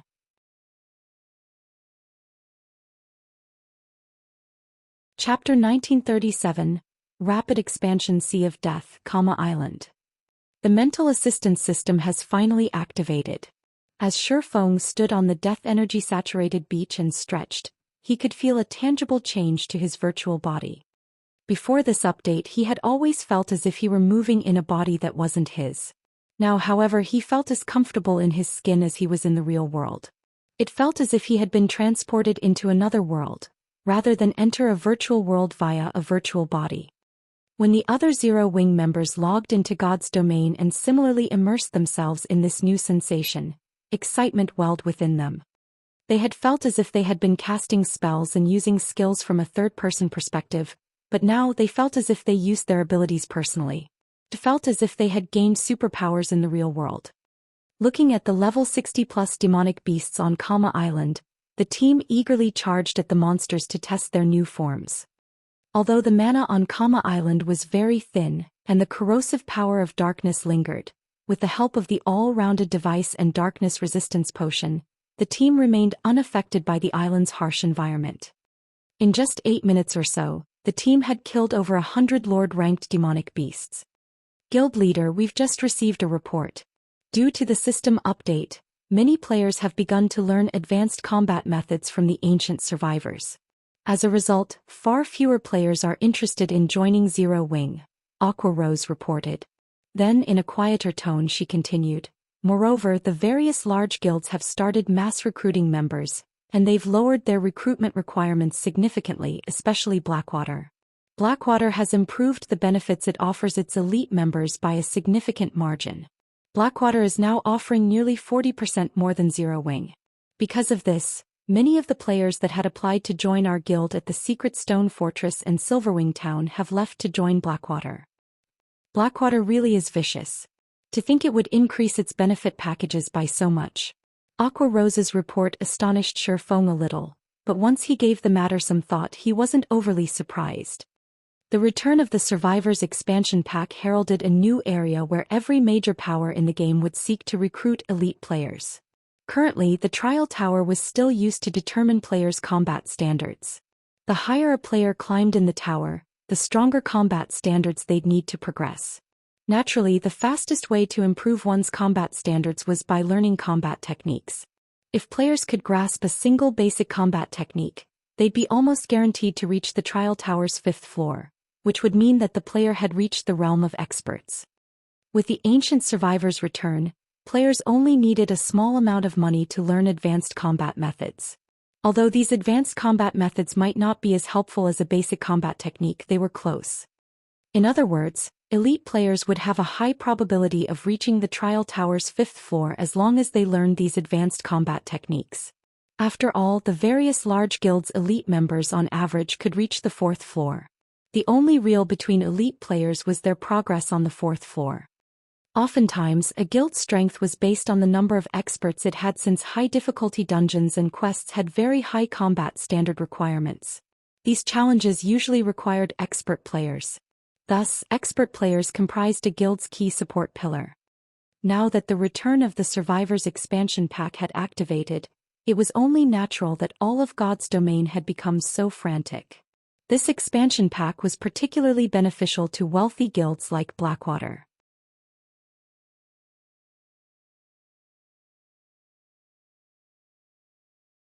By the time the team reached the pit's lowest area, even experts like Shadow Sword felt stifled. As these zero-wing players began to fear the pressure that filled the pit, they noticed a colossal cave in a corner, leaving them stunned. A manatite vein? Aqua Rose stared with wide eyes at the numerous dark silver ore deposits along the cave's walls.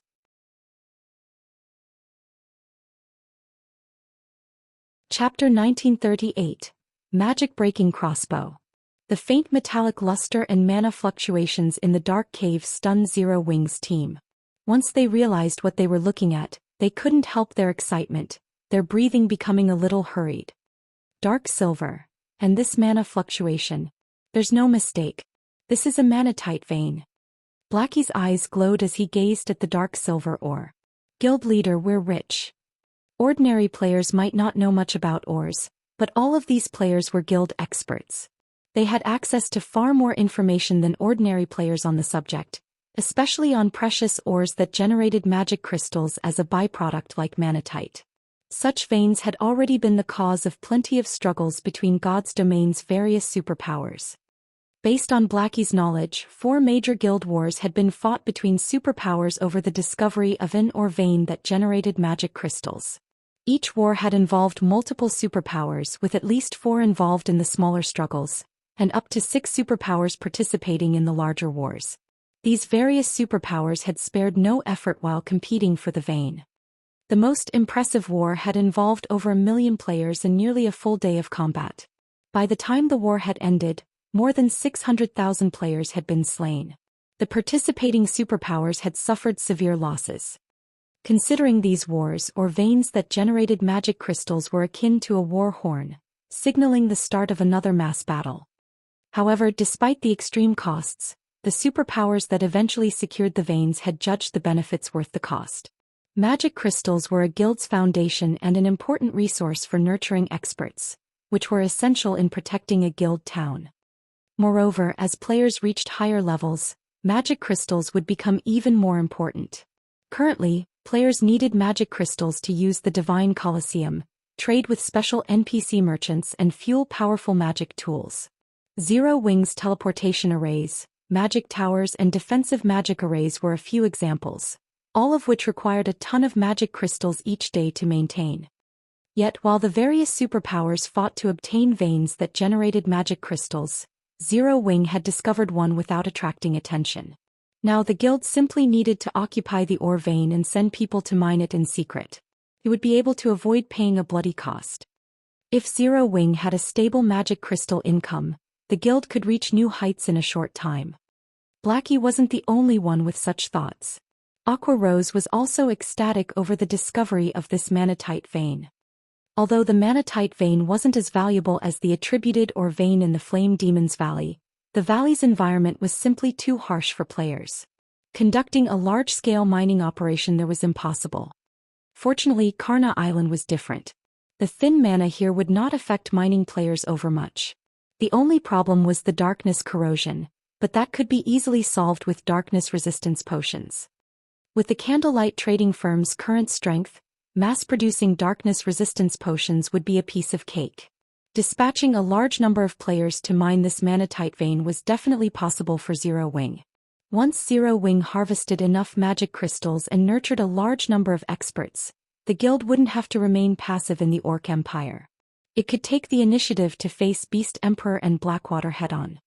As the team celebrated the manatite vein before them, nearly 100 dark-skinned, armed demonkin. The demonkin were all level 65 and above, and the weakest among them was a lord.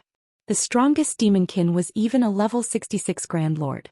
The group radiated a chilling aura and moved like a well-trained army. What startled the players the most was the Demonkin Patrol Squad's heavy crossbows. The weapons were covered in runes which gathered the surrounding mana to them. Even from some distance away, Zero Wing's members could sense how dangerous those crossbows were. Magic-breaking crossbows? When Shifeng saw the Demonkin's weapons he was astonished. Shifeng had known that the manatite vein was a demonkin nest, and Pantheon had paid a high price to secure the vein in his previous life. However, he hadn't expected these demonkin to be so powerful. A single patrol squad even wielded multiple magic-breaking crossbows. Magic-breaking crossbows were lightweight war weapons that individual players could control. They were similar to expendable tools such as engineered bombs. Not only did the magic-breaking crossbows attacks carry Tier 3 power, but they were also incredibly fast. Even Tier 2 assassins would struggle to dodge the crossbow's bolts.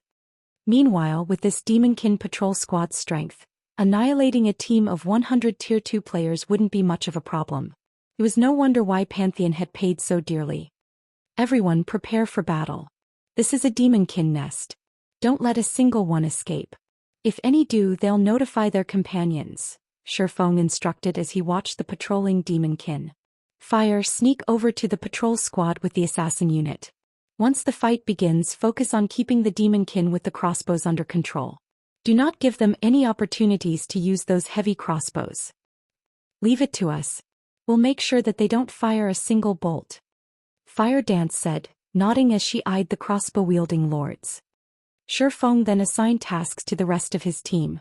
Once Fire Dance's assassin unit was in position, Shifeng sent Kola, Turtledove, and Yi Wumian to start the fight according to plan. Go! The three MTs charged at the demonkin patrol squad without hesitation. When the demonkin noticed the MT trio, they responded by launching their own attacks, but Kola and his companions ignored them. Relying on their powerful defense and strength, the trio bulldozed through the demonkin formation and straight toward the cave entrance, sealing off the demonkin's path of retreat. It was then that Fire Dance's unit ambushed the crossbow-wielding demonkin while the rest of Zero Wings members surrounded the monsters and prevented their escape, ensuring that the demonkin couldn't flee to single their allies.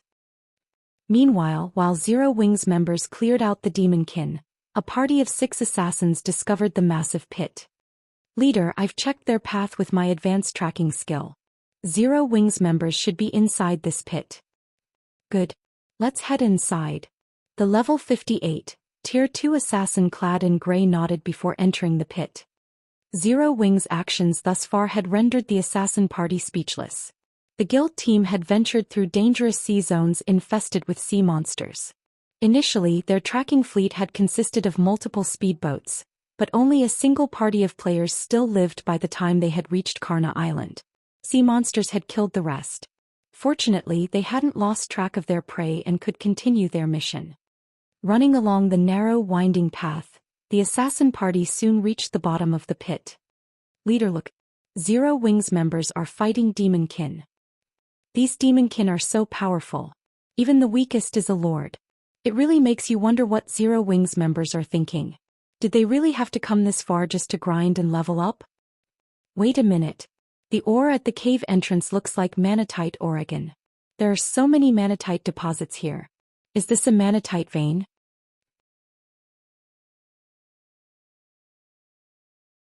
Chapter 1939, Secret Exposed. I'm not hallucinating, am I? Leader, we're rich. Miracle's 6 assassins gazed at the manatite deposits around the cave entrance with sparkling eyes. They were very familiar with manatite veins, and they knew how valuable such veins were. Miracle had fought other superpowers over such a vein before. Magic crystals were becoming increasingly important to the various large guilds, and having a stable source had become the foundation for a guild's development.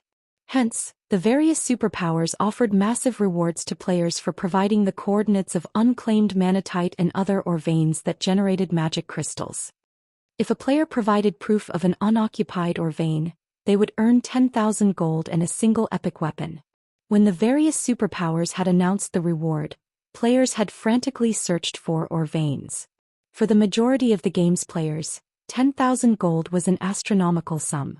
If converted into credits, an ordinary person wouldn't have to worry about shelter or food for the rest of their life.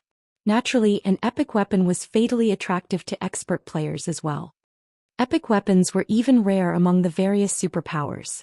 They were god-tiered weapons to ordinary experts. As long as they wielded an epic weapon, their combat power would skyrocket. They might even be able to stand alongside peak experts. Players could only hunt for more resources with sufficient strength after all, and as long as an ordinary expert had enough resources, becoming a peak expert wouldn't pose much of a challenge. Because of this, a large number of players had joined the hunt for or veins. Unfortunately, even though a long time had passed since the superpowers had announced their offer, not a single player had claimed the reward. Of course, they had never thought that they would find a rumored manatite vein by simply following Zero Wings members.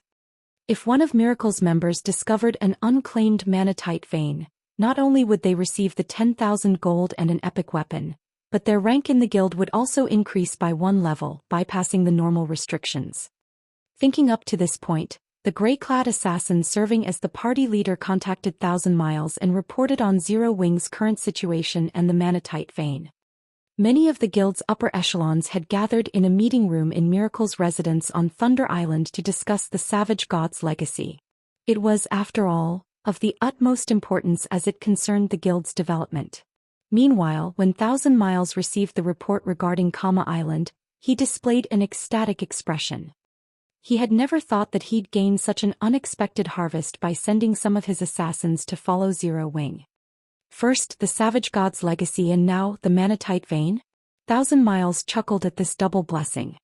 He then instructed the assassin party, "You have done well. Keep an eye on the manatite vein.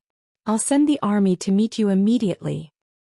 He had already witnessed Zero Wing's naval strength, so he knew that if it really came down to an out fight between their guilds, they would likely suffer mutual destruction. However, it was a different story if the battle took place on an island. Players with sea-based legacies wouldn't receive a combat power boost on an island. Moreover, Kama Island happened to be within Miracle's range of influence. Zero Wing had only dispatched a 500-man team to the island, and annihilating such a small team would be a piece of cake. Following which, Thousand Miles gathered Miracle's fleet in the Sea of Death in preparation to secure Kama Island's manatite vein. Meanwhile, inside the Demonkin's nest, Zero Wing's members continued to clear out the patrol squads under Shifeng's command. While these Demonkin patrol squads might be difficult for any other expert team, but they were no challenge for Zero Wing's members. Ordinary MTs would not even be able to stop the first volley from the magic-breaking crossbows without breaking their stances. However, Kola could block 5 crossbow bolts at one time without issues. At most he would lose around half of his HP, but by the time the Demonkin launched their second volley, Fire Dance's assassin unit suppressed the monsters. Kola then tanked the Grand Lord-ranked Demonkin that led the patrol squad, while Turtledove and Yi Wumian tanked the Great Lord-ranked Demonkin. The rest of the team systematically dealt with the remaining Demonkin. The Demonkin granted more EXP than ordinary monsters of the same rank and level, and they dropped relatively good weapons and equipment, all of which were level 60 and 65 bronze and mysterious iron rank. Occasionally the Grand Lord-ranked Demonkin even dropped level 60 secret silver equipment. When the team had defeated the 4th patrol squad, a tattered piece of parchment dropped from one of the Demonkin. "This actually drops here?" Shifeng was stunned as he inspected the tattered parchment piece. This leaf of parchment was a fragment of the magic-breaking crossbow design. If he could gather 6 fragments, he'd be able to form the complete design. Although the various large guilds were ignorant of the magic-breaking crossbow, Shifeng wasn't. In the past, small guilds had commonly used the weapons. Small guilds teams had even considered it necessary for grinding in the fields. At the end of the day, only a small portion of God's Domain's player base would reach the realm of expert players. Very few would reach Tier 3 and even less would climb beyond that to Tier 4 and 5. Having Tier 4 and 5 players would be practically impossible for the various large guilds. So what were these guilds supposed to do if they encountered hostile Tier 4 or 5 experts? The answer to that question was reliance on lightweight war weapons and tools like the magic-breaking crossbow. The magic-breaking crossbow's attacks carried Tier 3 power, and while that might not seem impressive, the weapon's attack speed was so high that even Tier 4 players struggled to evade its attacks. If a group of players fired magic-breaking crossbows simultaneously, even Tier 4 players would be at risk of dying. However, the magic-breaking crossbow design was extremely rare, generally only available in ancient ruins. Now that he knew that the Demonkin here dropped fragments of the design, why wouldn't he be surprised? Even in the hands of a Tier 0 player, the magic-breaking crossbow would exhibit Tier 3 power and threaten Tier 4 players. If he could mass-produce these weapons, even dealing with an army of Tier 2 experts would be child's play. Thinking up to this point, Shifeng inspired his team to grind the demonkin with far greater fervor. Unfortunately, after nearly 4 hours and constantly using divine providence, the team had only collected 3 fragments. They were still far from completing the design. As Shifeng prepared to lead his guildmates further into the demonkin nest, Phoenix Rain called him. Guild leader Black Flame, just what are you doing on Kama Island? Phoenix Rain demanded with a serious expression. I've just received a report stating that Miracle is gathering a force of more than 30,000 players to head for the island. Over 7,000 of them are Tier 1 experts, and more than 400 are Tier 2 experts. She found it truly unbelievable that Miracle was mobilizing such a large force just to deal with Zero Wing's 500-man team. Miracle's gathering more than 30,000 players to take us out? The news confused Shifeng. Suddenly he realized something. Has information on the manatite vein leaked? You should hurry and retreat from Kama Island now. Once Miracle's forces arrive, they won't let you simply walk away. Phoenix Rain advised. A 30,000-man army from Miracle was no laughing matter. Even the Dragon Phoenix Pavilion would have to take the force seriously, not to mention Zero Wing. Thank you for informing me, but Miracle will have to think twice if it wants to force Zero Wing to flee, Shifeng said, smiling before disconnecting the call. Although he hadn't expected this development, Zero Wing wasn't as weak as it had been in the past.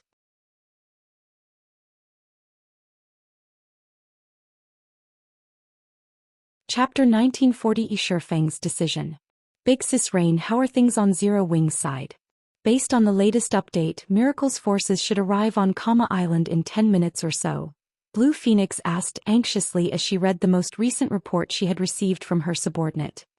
It might be fine if Miracle had simply sent 30,000 elite players, but a considerable portion of its army was expert players. This wasn't a trivial matter. If such a powerful team trapped Zero Wing's team, it would be annihilated. Aqua Rose's sea-based peak legacy couldn't help them either. The battle would take place on land, and Aqua Rose wouldn't receive a boost to her combat power. Based on Black Flame's attitude, I doubt that Zero Wing will leave Kama Island without a fight, Phoenix Rain said, shaking her head. She felt that Shifeng was simply too reckless. She then ordered, Blue, relay my commands. Have all nearby guild members gather on Kama Island. We'll hurry and reinforce Zero Wing immediately. I'll get it done. Blue Phoenix nodded. Meanwhile, in the demonkin's nest on Kama Island, Zero Wing's members were horrified when they heard about Miracle's mobilization. They had never thought that the guild would be so ruthless as to dispatch an army of 30,000 players. This was the army of a super first-rate guild, not a first-rate guild. Moreover, Miracle had only dispatched slightly fewer Tier 2 experts than the number Zero Wing currently had on the island. If they tried to stand their ground against Miracle's army, the battle would definitely end with their deaths. Guild leader, are we going to retaliate? Aqua Rose asked Shifeng. No. With our current strength, fighting Miracle would be suicide, Shifeng said, shaking his head. They might have had a chance if Miracle had merely dispatched ordinary and elite players. With Zero Wing's team of Tier 2 experts, they could use guerrilla tactics and have a chance of surviving Miracle's 30,000-strong army. Unfortunately, reality was cruel. The expert players Miracle had dispatched were far stronger than ordinary expert players, and if they tried to take these experts on while so drastically outnumbered, not even guerrilla tactics would save them from a miserable death. Miracle was a veteran super first-rate guild that could rival veteran super guilds in terms of overall strength. It simply hadn't earned the title of Super Guild, due to lacking a legacy. Miracle's Tier 2 experts were of a far higher quality than those from first-rate guilds or recently risen superpowers. The quality difference wasn't a result of a gap in basic attributes, but due to a difference in combat standards. Refinement Realm experts were considered top-ranked players in first-rate guilds, but to superpowers, Refinement Realm experts ranked nowhere near the top. Naturally, the difference between a Refinement Realm expert and one who hadn't reached that realm wasn't easy to make up. Zero Wing had been able to stand against super first-rate guilds and super guilds because these powers had only dispatched a small number of their refinement realm experts or by relying on its players' overwhelming advantage in basic attributes. However, this situation was different. In an era where weapons and equipment drop rates had decreased, Zero Wing's Tier 2 experts no longer had as much of a basic attribute advantage. In a one-on-one fight, Miracle's Tier 2 experts would stomp on most of Zero Wing's. Unfortunately, it couldn't be helped. Miracle had secured its foundation after many years of hard work and investment. This was also why the various large guilds tried so hard to nurture experts. In God's domain, experts were a guild's true support pillar. Weapons, equipment, and tools were only one of the many means used to improve a guild's strength. Then, are we going to retreat? Aquarose asked. No. We cannot afford to do that. This is a manatite vein we are talking about. Finding another one won't be easy, Shifeng said, shaking his head. Aquarose was speechless. If they weren't going to fight or retreat, what were they going to do? For now, you'll continue to lead the team and clear out the demonkin next. Leave Miracle to me. No matter what happens, don't leave the cave, Shifeng said, chuckling in response to Aquarose's confusion. Guild leader, you're not planning on dealing with Miracle by yourself, are you? That's too dangerous. I'll go with you. Aquarose anxiously insisted after realizing that Shifeng intended to act solo. He might be alright if he were surrounded by dozens or hundreds of Tier 2 experts, but if Miracle used magic arrays or traps to suppress him, the army would even whittle his HP down to 0, regardless of how extraordinarily strong Shifeng was. The various superpowers were even capable of killing mythic monsters, much less a Tier 2 player like Shifeng. Do I look that stupid? Shifeng laughed when he noticed Aquarose's nervous reaction. Relax. I know what I am doing. After saying so, Shifeng left the demonkin nest alone. Meanwhile, a large fraction of Miracle's members had gathered on Kama Island's beach. Even 1,000 Miles had arrived to command the battle personally. Miracle's 30,000-strong army occupied more than half of the island's beach. Even the lowest-leveled player present was level 56, and they were all well-equipped. As for Refinement Realm experts, just the ones participating in the expedition this time numbered more than 150, and every one of them was a Tier 2 player. Vice Guild Leader, the Manatite Vein is located in a massive pit in the island's valley. The leader of the assassin party that had tracked Zero Wing's team reported from 1,000 Miles' side. I've already stationed my party outside the cave entrance to deal with Zero Wing's members. Thus far, the guild hasn't shown any signs of retreating. Zero Wing must be suicidal. They still haven't fled. 1,000 Miles laughed. Haven't they made peace with losing their manatite vein? Miracle had not tried to hide its large-scale mobilization. With Zero Wing's connection with Phoenix Rain, how could the guild have possibly missed Miracle's movements? The only explanation was that Zero Wing was being stubborn. But it didn't matter. The difference between the two guilds' strength was already massive, and the Sea of Death's inner region was Miracle's territory. Zero Wing didn't stand a chance. Suddenly, the gray-clad assassin's expression darkened as he reported to 1,000 Miles. Sensing the change, 1,000 Miles demanded, "What happened?" A moment ago, Black Flame abruptly charged out of the cave. Moreover, he discovered the 5 players I left to guard the entrance and killed them all, the assassin muttered softly. Interesting. He dares to emerge alone? Does he plan to use guerrilla tactics with the power of a single player? 1,000 Miles' lips curled into a smile. Perhaps we should play along. Relay my orders. Have every team prepare a magic array and use it the moment they spot Black Flame. I want to see what he is capable of in the face of Miracle's army. After 1,000 Miles issued the command, Miracle's members swarmed Kama Island in 100-man teams, sweeping across the island like a fine-toothed comb in their search for Shifeng. With how closely the various teams operated, if one of them discovered their quarry, reinforcements would reach the scene quickly. Meanwhile, roughly 2,000 yards away from Miracle's army, Shifeng grinned as he watched Miracle's approaching army from the top of the island's valley. He then pulled a tome that radiated demonic energy from his bag. This tome was none other than the ancient abyssal book, an abyssal treasure that he could use to open an abyss passage. Dark Abyss Descend.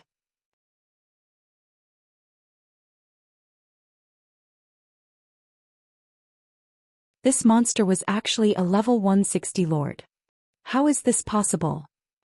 Why has such a powerful monster appeared? These players' thoughts became chaotic when they learned the scaled monster's identity. A lord-ranked monster might not be a tough opponent since it was only the equivalent of a tier 2 player, but a level 160 monster was basically invincible to current players. While the army was stunned by the sudden development, another scaled monster emerged from the black hole. Not only was the second monster much larger than the first, but its aura was also leaps and bounds more powerful. To make matters worse, more scaled monsters followed, swarming out of the spatial passage. 3. By the time these monsters covered half of the sky above Kama Island, Miracle's members had gone from panic to full-on despair. One level 160 lord was enough to wipe out their 30,000-man army, much less an entire force of such monsters. Retreat. Everyone retreat immediately. 1,000 Miles shouted as he snapped out of his daze. Unfortunately, by the time 1,000 Miles had issued the command, the scaled monsters had descended on the players in the valley. They gave Miracle's members no chance for escape. Not only did the level 160 lords attack with unrivaled strength, but their speed was just as overwhelming. In the blink of an eye, several hundred Miracle members had transformed into streaks of light and vanished from the island. Several thousand players had died by the time Miracle's army had fled the valley, and plenty of Tier 2 experts had been among the slain. While Miracle's members ran for their lives, 1,000 Miles noticed a figure at the top of the mountain. He was very familiar with this figure. It was none other than Shi Feng. Like an uninvolved passerby, Shi Feng casually admired the massacre below. Damn it! It must be him. He must be responsible for opening that spatial passage. There's no way these monsters' arrival was a coincidence. Confusion and fury overwhelmed 1,000 Miles as he watched Shi Feng. He actually summoned these monsters just to prevent Miracle from stealing the manatite vein, to prevent anyone from obtaining it? I think he is definitely insane.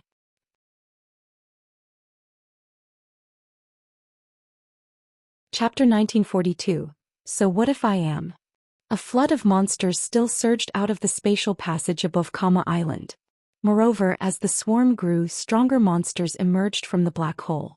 At first, only lords had come forth, but then great lords and grand lords had begun to arrive. Now even mythic monsters appeared from the passage.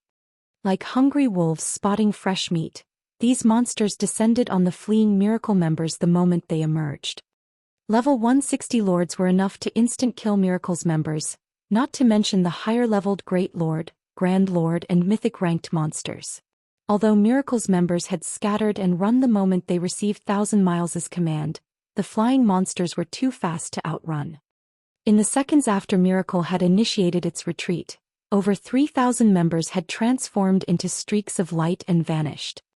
Vice Guild Leader. These monsters are even chasing the members that have left the valley. They have no regional restrictions. With how fast the monster force is growing, I'm afraid that they'll annihilate us before we reach the shore. Silent March said, watching the monster-filled sky with a grim expression. An endless number of monsters flew out of the black hole above, and even though their forces had split up, the monsters wouldn't need long to eliminate them all. If the 30,000 players had only consisted of elite members, Miracle's losses wouldn't have been so severe, significantly harming the guild's operations if they all died, but over 400 of these players were Tier 2 experts. If these players were slain as well, we can't break through? It seems that we have no choice but to use the magic breaker scroll to remove the seal on the island. 1,000 Miles gritted his teeth as he watched his guildmates die, one after another. March, instruct our elite members to do everything they can to attract the monster's attention. Once I remove the seal, have our guild experts use return scrolls to get out of here as soon as possible. Very few magic scrolls in God's domain were capable of removing regional seals. Even a super first-rate guild like Miracle had only managed to obtain 6 thus far. Normally, these scrolls were reserved as life-saving tools to prevent other superpowers from ambushing their key forces. Since he was one of Miracle's vice guild leaders, he had been allocated one of these scrolls. If he used it now, he'd have to wait a long time before he'd receive another. However, he couldn't hold anything back with so many of his guild's Tier 2 experts at risk. Understood. Silent March nodded. Following which, 1,000 Miles took an ancient golden magic scroll from his bag and began to activate it. In response, a golden light pillar flew from the unfurled scroll and pierced the invisible magic barrier that enveloped Kama Island. The magic barrier shattered, and players on the island could once again use teleportation spells and tools.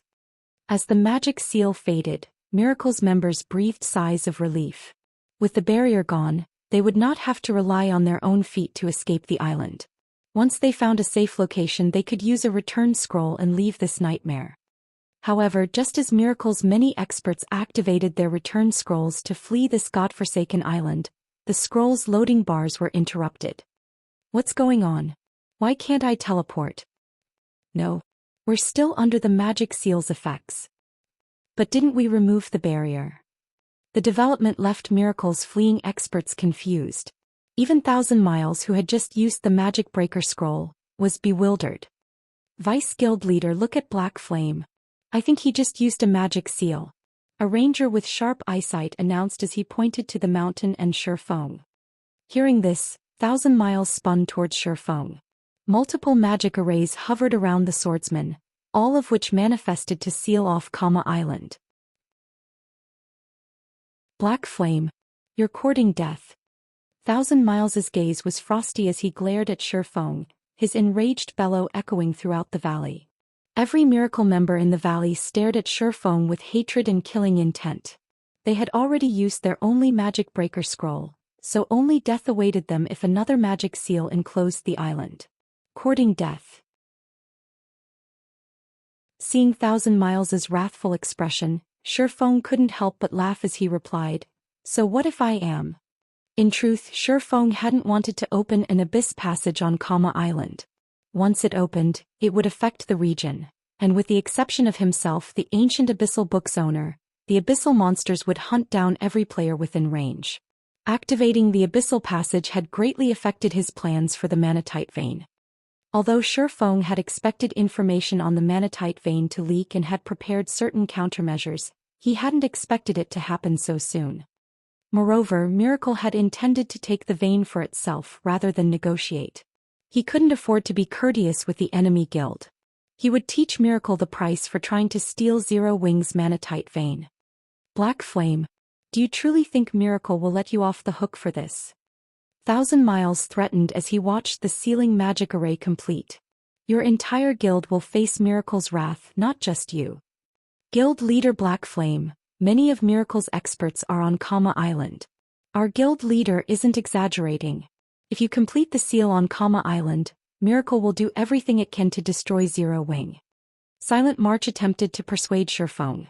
Since you have developed Zero Wing to its current power, you should understand the various superpowers' strength. You should know how powerful our guild is. Do you really want to make an enemy of Miracle? Zero Wing had already become a noteworthy force in God's domain, but to a top-ranked super first-rate guild like Miracle, it was still a trivial opponent.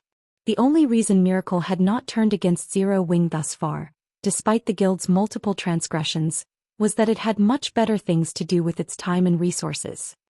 However, if Miracle concentrated its strength against Zero Wing, removing the guild from God's domain wouldn't be difficult. You people really are interesting. You clearly came looking for trouble, yet you're making Zero Wing look like the bad guy here, claiming that our guild is trying to make an enemy of ours? Miracle's members sure are skilled with one-sided plays. Shifeng laughed. I'll repeat myself once again. So what if I am?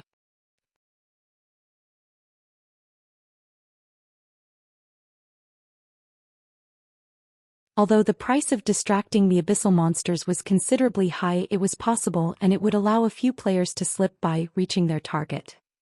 Sure enough, 7 players managed to break through the abyssal monsters' encirclement after a short moment, arriving within 60 yards of Zero Wing's guild leader.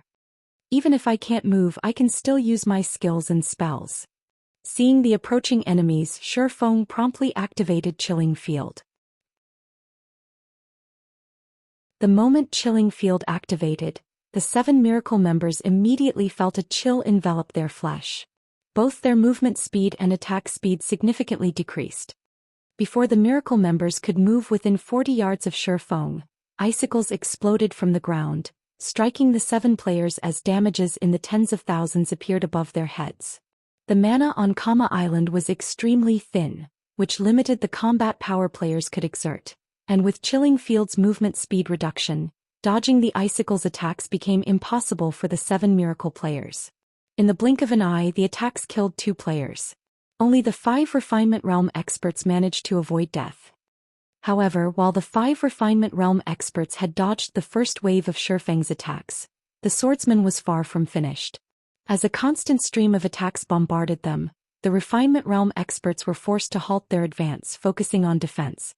Unfortunately, they still took hits from time to time, continuing to lose HP. In the end, all 5 died before they could move within 20 yards of their target. Although Refinement Realm experts were frightening existences in first-rate guilds, their evasive and defensive maneuvers were unrefined before Shifeng. Die. Following which, Shifeng struck one group of Miracles members after another, mercilessly slaying every player that came within his attack range. None of them could get within 10 yards of Shifeng. Seeing this, Miracle's surviving members were dumbfounded. While Silent Mars came within 50 yards of the swordsman, she stopped her advance and took out a single target, Tier 4 offensive magic scroll. Numerous spiraling wind blades then formed around Shifeng. Under Silent March's control, these wind blades bombarded the immobile guild leader. Boom. Explosions rang out in succession, the resulting shockwaves throwing dust and dirt into the air. He's finally dead? Silent March could not help but breathe out a sigh of relief as she watched the dust cloud surround Shifeng's location. She had used a large number of guildmates as bait to get within 50 yards of the swordsman and find an opportunity to use the magic scroll without her opponent noticing. But once the dust settled, it revealed Shifeng's unharmed figure. Golden divine runes circled his body, isolating him from the outside world. These runes were the result of the 7 luminaries' ring's absolute defense. However, rather than the runic barrier, everyone's attention was on the pitch-black magic arrays around Shifeng. The arrays had completed and sealed off Kama Island.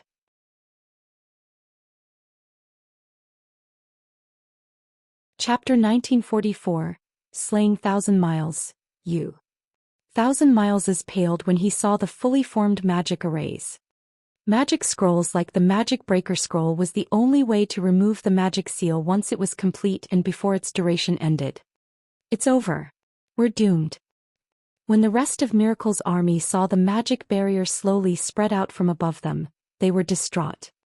Thousands of abyssal monsters had already emerged from the spatial passage. They had thought it would be possible to reach the island's shores before their annihilation when there had only been several hundred, but that hope was gone. Several hundred more Miracle members had died while the army had succumbed to their despair. Players only snapped out of their daze, fleeing like madmen, when the fallen players' weapons and equipment hit the ground. Although they knew that they had no hope of surviving this, they prayed for a miracle to save them. Vice Guild Leader, what should we do? Silent March asked anxiously as she watched Miracle's Tier 2 experts fall, one after another. We're out of options now that the magic seal is complete. Have our experts bring up the rear. We're retreating, 1,000 Miles said, shaking his head. Now that the magic seal had taken shape, not even he had a countermeasure. Fortunately, he was one of Miracle's Vice Guild leaders, and his guild had allocated him plenty of life-saving tools. Unfortunately, he'd only be able to save a small number of players with the tools he had on hand. But Silent March felt her heart bleed as she watched the abyssal monsters slaughter their guild's experts in the valley. Miracle had brought more than 7,000 experts to Kama Island. This was the first time their guild had suffered such a severe loss since joining God's domain. Enough. If you don't hurry, I can't guarantee our safe escape. 1,000 Miles snapped gravely. He too was reluctant to make the decision. He was, after all, responsible for this offensive operation. He wanted nothing more than to kill Shifeng, but he understood that with Shifeng's strength and the abyssal monster's interference, slaying the swordsman was impossible. All he could do was leave this godforsaken island as quickly as possible. Understood. Silent March nodded. As Silent March began her retreat, several hundred experts formed a tight circle around her, guiding Silent March and several upper echelons out of the valley. Black Flame, just you wait. It won't be long before I pay this back tenfold. 1,000 Miles bellowed as he glared at Shi Feng, already thinking of ways to deal with Zero Wing. After ensuring that his guild's upper echelons had gathered around him, 1,000 Miles retrieved a dark purple globe from his bag. Countless divine runes had been engraved on this crystal globe, the globe itself giving off waves of pressure. This globe was one of the treasures Miracle had obtained from an ancient ruin of the Wind God's Orb. The Wind God's Orb was a consumable that temporarily granted players the power of the Wind God. With the Wind God's power, players could fly freely through the sky for 5 minutes. Moreover, players' flight speed would be so incredible that not even flying ships could keep up with them. Whether one was using the Wind God's Orb for escape or pursuit, the orb was a very useful tool. Unfortunately, it could only be used 10 times. Once all 10 uses had been expended, the Wind God's Orb would turn into dust. Although the magic seal on Kama Island prevented teleportation, it did not prohibit players from flying. As long as they had the power of the Wind God, they could easily shake off the abyssal monster's pursuit. Moreover, 5 minutes of flying would be more than enough to escape Kama Island. Once they were off of the island, fleeing from the abyssal monsters would be a piece of cake.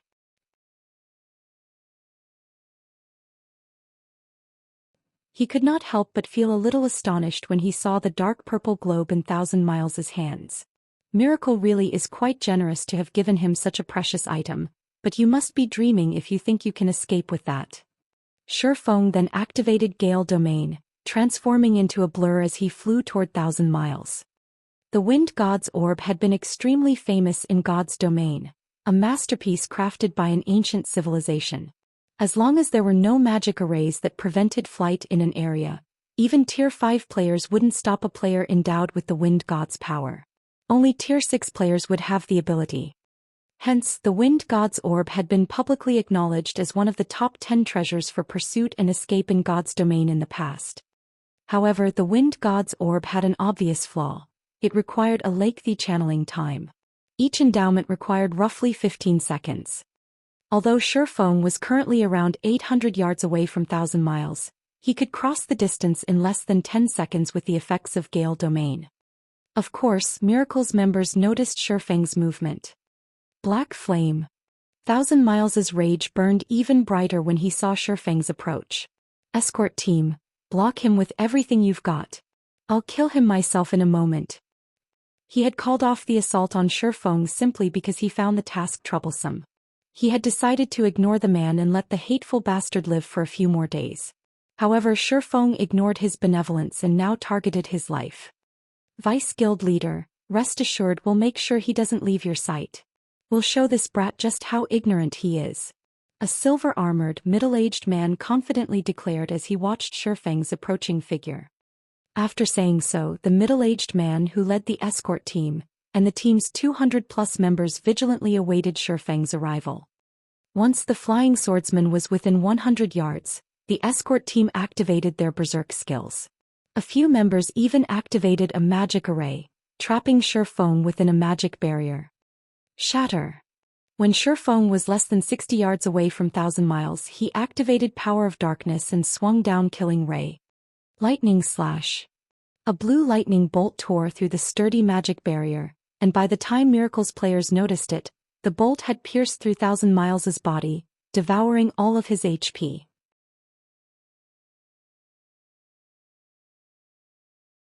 Chapter 1945. Miracle defeated. How is this possible? Silent March stared at 1,000 Miles' empty HP bar with wide eyes, shocked. That attack had been too fast and sudden. The escort team had clearly trapped Shi Feng in a magic barrier that even a Grand Lord would need some time to struggle free from, yet Shi Feng had broken free and killed 1,000 Miles with the same single attack. Any player capable of rising to the position of Vice Guild Leader in a superpower had more than just strong management abilities but also had enough individual strength to convince others to follow them obediently. Although 1,000 Miles had been focused on activating the Wind God's Orb, landing a ranged attack should have been impossible, but Shi Feng had taken advantage of the moment 1,000 Miles had lowered his guard due to the magic barrier, claiming the man's life. God's Domain had many spells and skills that quickly took effect, and by the time these abilities activated, even experts would be hard-pressed to dodge them normally, Players had to predict the attack's trajectory, taking preemptive measures to dodge or block the attack. However, Shifeng's execution had been so fast that she hadn't even noticed his movements when he activated the skill. Needless to say, it would have been impossible for Thousand Miles, who had been distracted, to notice the attack. The other members around the Vice Guild leader's corpse were just as stunned. They stared at the body with incredulous looks. Thousand Miles was one of their guild's Vice Guild leaders. Not only was he extraordinarily powerful as an individual, but the guild had also given him plenty of treasures. Even super guilds would have a difficult time killing Thousand Miles. In fact, regardless of the several thousand abyssal monsters on Karna Island, they had never considered that the monsters might kill Thousand Miles, yet their Vice Guild leader was dead. Moreover, Thousand Miles hadn't died at the hands of a superpower. He hadn't even died while surrounded by enemies, overwhelmed and outnumbered. Instead, a guild leader from a guild that had only recently become famous had claimed his life. If news of this spread, it would cause a sensation throughout God's domain. Black Flame. The escort team's leader turned ashen as he shot Shifeng a glare. From today on, neither you nor Zero Wing will have a place in God's domain. Not even the Dragon Phoenix Pavilion can protect you. Had someone from another superpower killed Thousand Miles, it would not have had much of an impact on Miracle's reputation. At most, the public would think that the offending superpower had grown stronger. However, the fact that a minor power like Zero Wing was responsible for the Vice Guild leader's death was humiliating. If word of this got out, Miracle would become a laughingstock among the various superpowers. Others might even assume that Miracle had grown weaker, doubting its qualifications as a super first-rate guild. If Miracle did not annihilate Zero Wing after such an insult, it would have no hope of mingling in God's domain in the future. That's my business, Shifeng said while slashing the abyssal blade at the escort team. Lightning edge. Countless arcs of lightning streaked toward the dazed escort members. Although a portion of the escort members had reacted to the attack quickly and dodged Lightning Edge's trajectory, the attack killed more than 70% of the team. I'll kill you. The escort leader, Nameless Hacker, gnashed his teeth in rage as he watched his teammates die. Nameless Hacker and the other survivors charged at Shifeng, killing intent flashing in their eyes. They would slay this swordsman even if they had to sacrifice their own lives. I'll support you. Silent March was just as resolved to kill Shifeng. After activating her berserk skill, she began to chant an offensive spell, aiming for the guild leader. Although Nameless Hacker was not a match for Miracle Dragon, he was a peak expert at the Void Realm. If he had 20+ melee Refinement Realm experts supporting him, not even a Domain Realm expert would dare to take him on. Furthermore, he had the support of a magical class expert, Silent March. She could make up for the melee player's flaws by launching attacks at Shifeng's blind spots, which the melee players could not reach. Die. As Nameless Hacker reached Shifeng, he raised his greatsword and executed a downward slash. The greatsword transformed into a rainbow that descended on Shifeng. As the rainbow passed, even space began to crack. At the same time, the other escort members circled to Shifeng's sides and executed their strongest skills. As they attacked, they paid no attention to defense. They were fully intent on trading blow for blow with Shifeng. Once Silent March saw Nameless Hacker use his ultimate move, she followed by releasing her channeled spell, the Tier 2 curse, Death Coffin. With Shifeng in the center, death energy filled a 30-yard radius, constantly corroding the players' lives. Silent March planned to use the escort team to buy time for death energy to detonate, killing the team and Shifeng. Meanwhile, Nameless Hacker and his comrades paid no heed to Silent March's spell. Now that Thousand Miles was dead, they had no way to escape Karna Island before the abyssal monsters killed them in any case. They were more than willing to sacrifice themselves if it meant Shifeng's death. In response to his opponent's suicidal attacks, Shifeng used Dragon Breath and 9 Dragon Slash. He had no intention of dodging the attacks. His basic attributes were far beyond Nameless Hacker and Miracle's members. He could simply stop the attacks with brute force. Boom. The moment Dragon Breath collided with the descending rainbow, a massive explosion shook the valley. Dragon Breath shattered the rainbow and blew Nameless Hacker away. Abyssal Blade's phantoms, meanwhile, put a stop to the melee refinement realm expert's assault. Before the death energy Silent March had summoned could detonate, Shifeng used Instant Strike to appear before her and swung Killing Ray at the female necromancer. Although Silent March tried to block the attack with her staff, she was too late. Killing Ray shattered the magic barrier protecting Silent March and cut straight through her neck, instantly obliterating her HP. So fast. The escort team members were stunned. First 1,000 miles had fallen. Now even Silent March had died before the rear-line healers could do anything about it. Shifeng's attack power and attack speed were terrifying. Without Silent March's assistance, Nameless Hacker and the others were utterly helpless against Shifeng. Even though they still had their healer's support, Shifeng killed one after another. With the Abyssal Monster's interference, the entire escort team had been eliminated in less than 20 seconds. Seeing this, Miracle's surviving experts who had been rushing over to help, turned and fled, losing any motivation to attack Shifeng. Unfortunately, the flying abyssal monsters gave Miracle's members no opportunities to escape Karna Island. In less than 10 minutes, all of the 30,000+ players Miracle had dispatched to the island were dead. None left the island alive.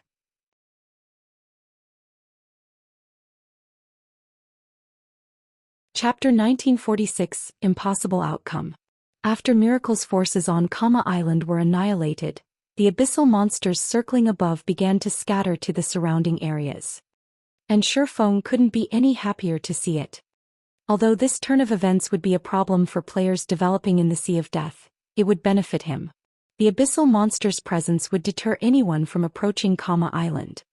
However, the abyss passage he opened above the island was small, unlike the medium passage in the Twin Towers Kingdom. As a result, its influence would be very limited.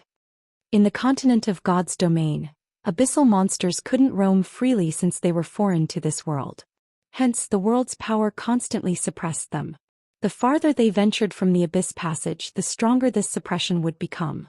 With the power of a small abyss passage, the passage's range of influence was very limited. Moreover, he could only use this method to deter players once.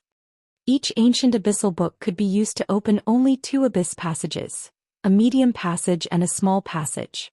King's Return's Hellfiend had already opened the medium passage to deal with immortal light in the Twin Towers Kingdom, and now that Shifeng had used the remaining small passage, he'd have to make sufficient sacrifices if he wanted to use the book to open another.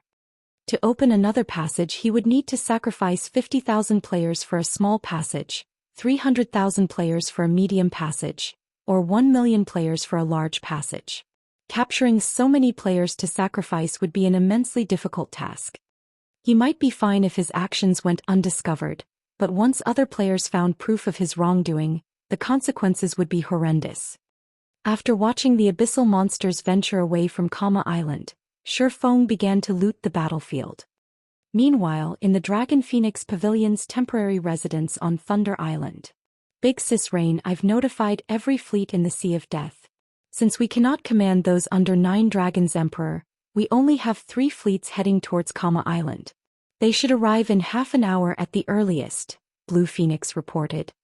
They had begun to gather their forces the moment they had heard of Miracle's interest in visiting Kama Island. However, the island was located in an extremely dangerous sea zone, and the various superpowers on Thunder Island didn't usually operate in that area. As a result, their fleets had been some distance from Kama Island when the situation had occurred, and even the closest ships would need some time before they'd arrive. Half an hour? Hopefully they'll make it in time. Phoenix Rain nodded. While half an hour wasn't very long, it wasn't very soon either. If Zero Wing acted rashly, annihilating the guild's forces would be child's play for Miracle's 30,000-strong army. However, if Zero Wing's members split up and hid, they might last for another half an hour. Just what is Zero Wing trying to do? Despite knowing that Miracle has dispatched an army of 30,000 to Kama Island, Zero Wing is insistent on clashing with Miracle. Blue Phoenix was exasperated over Shifeng's decision. She had the feeling that Zero Wing must have fought so many first-rate guilds that it was treating Miracle like one of those old enemies. Zero Wing only had 500 members on Kama Island. Even if these members were all a part of Zero Wing's main force, they wouldn't even serve as a warm-up for Miracle's army. After all, they were talking about 30,000 elite and expert players. Moreover, all of those players were from a veteran super first-rate guild, not a first-rate guild. As Phoenix Rain and Blue Phoenix discussed the situation, the doors to the guild leader's office swung open and two people walked in. The moment these two people entered the office, Blue Phoenix's expression darkened. Rain, long time no see.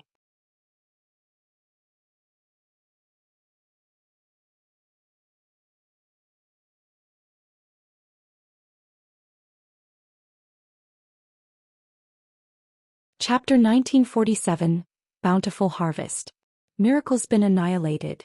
Nine Dragons Emperor was dumbfounded when he heard Phoenix Rain's announcement. How can this be?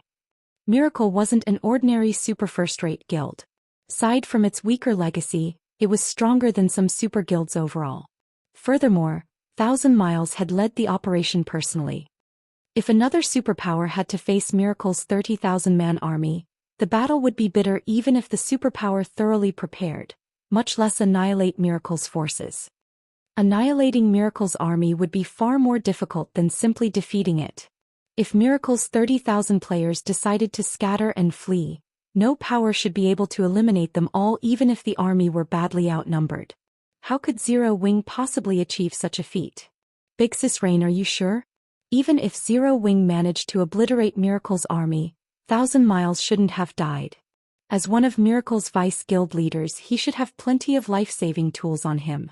Killing him should be much harder than annihilating Miracle's army. How could he possibly die? Not even Blue Phoenix could believe the report. As a member of a superpower herself, she knew just how serious the various superpowers protected their upper echelons, especially their vice guild leaders. Even before God's domain, the various superpowers guild leaders and vice guild leaders had faced assassination in other virtual reality games. This wasn't new to them. However, as the various superpowers adapted to God's domain, they provided even better protection for their upper echelons. Take the ambush Phoenix Rain had faced on Savage God Island, for example. While Miracle might have had the ability to slay the main force members under Phoenix Rain, it hadn't been able to kill her. Had Phoenix Rain's subordinates faced annihilation, Phoenix Rain would have used the life-saving tools the guild had given her to flee the island. Of course, losing her main force members would have affected her plans. When Nine Dragons Emperor heard Blue Phoenix's question, he could not help but nod in agreement. He decided that the news must be fake.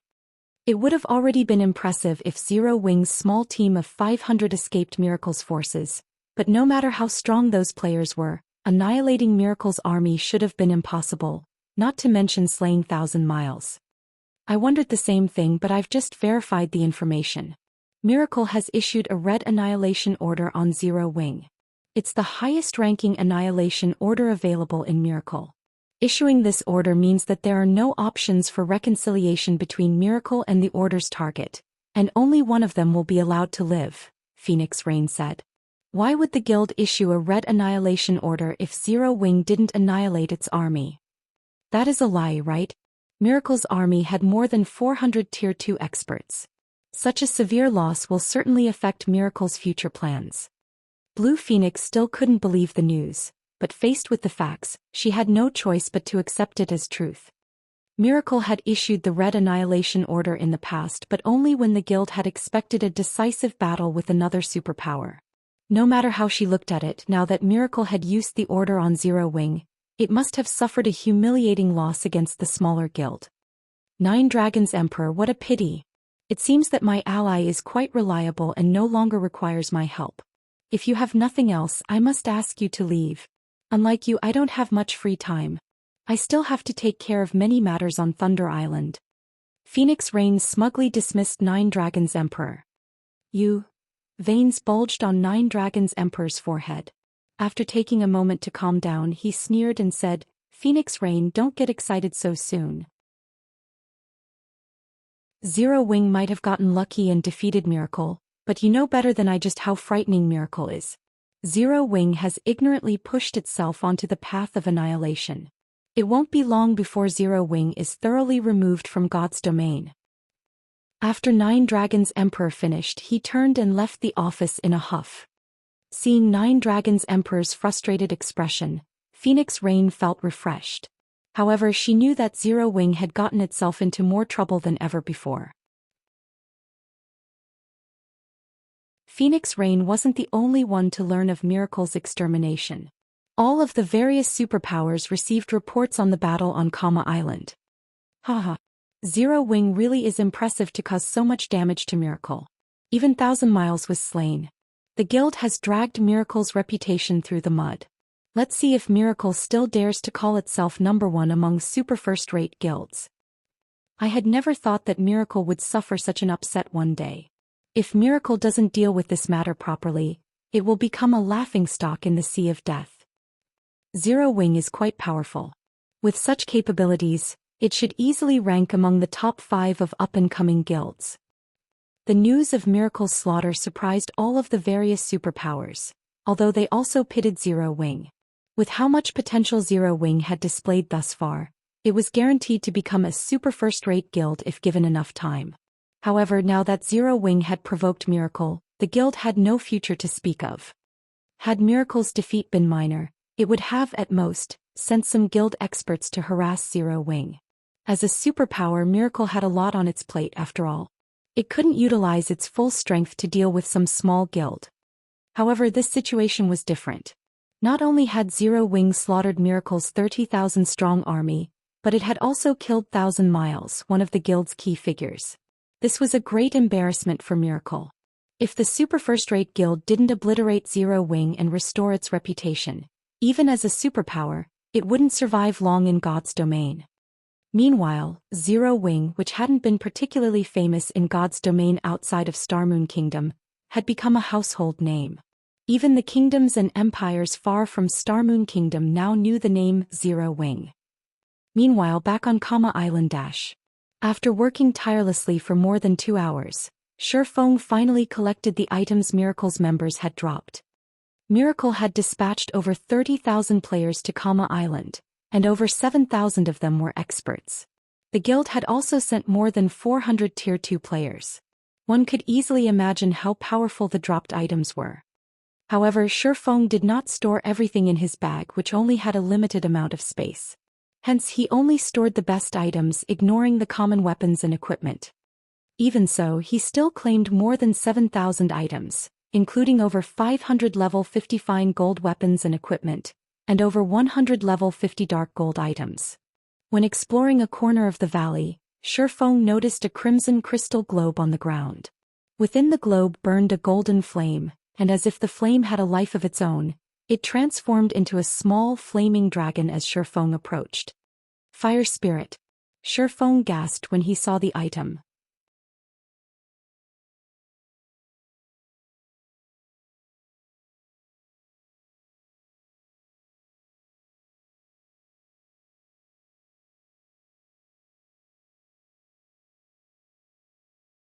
The weakest of the players he had selected had already reached the late stage of the Trial Tower's 6th floor. They would have no problems facing the Tier Master summon mobs in a one-on-one. Alright Kola, start the raid. Shifeng commanded once everyone had their tasks. Kola nodded seriously. Although he was nervous, he willed himself to enter the cavern. The moment Kola stepped into the cavern, a bright light illuminated the space. Rather than a cavern, this place looked like an ancient temple. Faded murals covered the cavern walls and stone pillars stood at intervals, supporting the cavern's vast ceiling. Although severely damaged, magic arrays were visible on the stone ground. Once Kola was within a certain range, the Demonkin King opened its eyes. The moment Ava's crimson eyes were revealed, Kola felt as if he had plunged into an icy hell as a chill seeped into his bones. Unlike other monsters whose auras contained death and violence, Ava's aura was calm and indifferent. Before Kola could overcome the frosty sensation, Ava moved. Unlike other monsters they had faced, Ava wasn't lightning fast. They could all follow every single movement with their eyes, but despite the several hundred yards between the boss and Kola, each of Ava's steps rapidly devoured the distance. Crap. This monster's an expert. Kola had an incredibly bad feeling as he watched Ava approach. Hurriedly, he raised Titan Guard to defend himself. Dang. A crisp, metallic clang reached everyone's ears as dazzling sparks flew from Cola's Titan guard. Cola stumbled back several steps before stabilizing himself. However, before he could catch his breath, another sword descended on him. This time Cola instinctively raised his shield to block the attack. As they watched Cola receive a series of attacks from Alva, everyone could not help but gasp. Although Cola only lost around 13,000 HP from each attack, the Tier Master continued to push him back. In the battle between the expert MT and the Guardian boss, Cola was at a complete disadvantage. He had no opportunities to launch a counterattack, he could only defend himself. If he diverted his focus in the slightest, Alva's blade would likely find its mark. When the rest of the 100-man team came within 100 yards of Alva, the Demonkin King bellowed with anger. Multiple Demonkin then began to rise from the ground, ranging between level 64 and 66. By the time they stopped emerging, a total of 200 Demonkin stood before the players. Among them, the weakest was a chieftain while the strongest was a lord. At first, Zero Wings members paid little attention to these monsters due to their low ranks, but after clashing with them, these expert players were stunned. These Demonkin commanded incredibly high combat standards. The weakest Demonkin could easily reach the Trial Tower's 3rd floor, while a few Lord-ranked Demonkin could reach the 5th floor, the publicly acknowledged expert standard in God's domain right now. Of course, Demonkin's attributes were already higher than players. Combined with expert combat standards, the Lord-ranked Demonkins instantly slew several Tier 2 players. Fortunately, Violet Cloud managed to rescue some of them in time, reducing the number of casualties. Thank goodness. It seems this Demonkin King is only at the late stage 5th floor standard.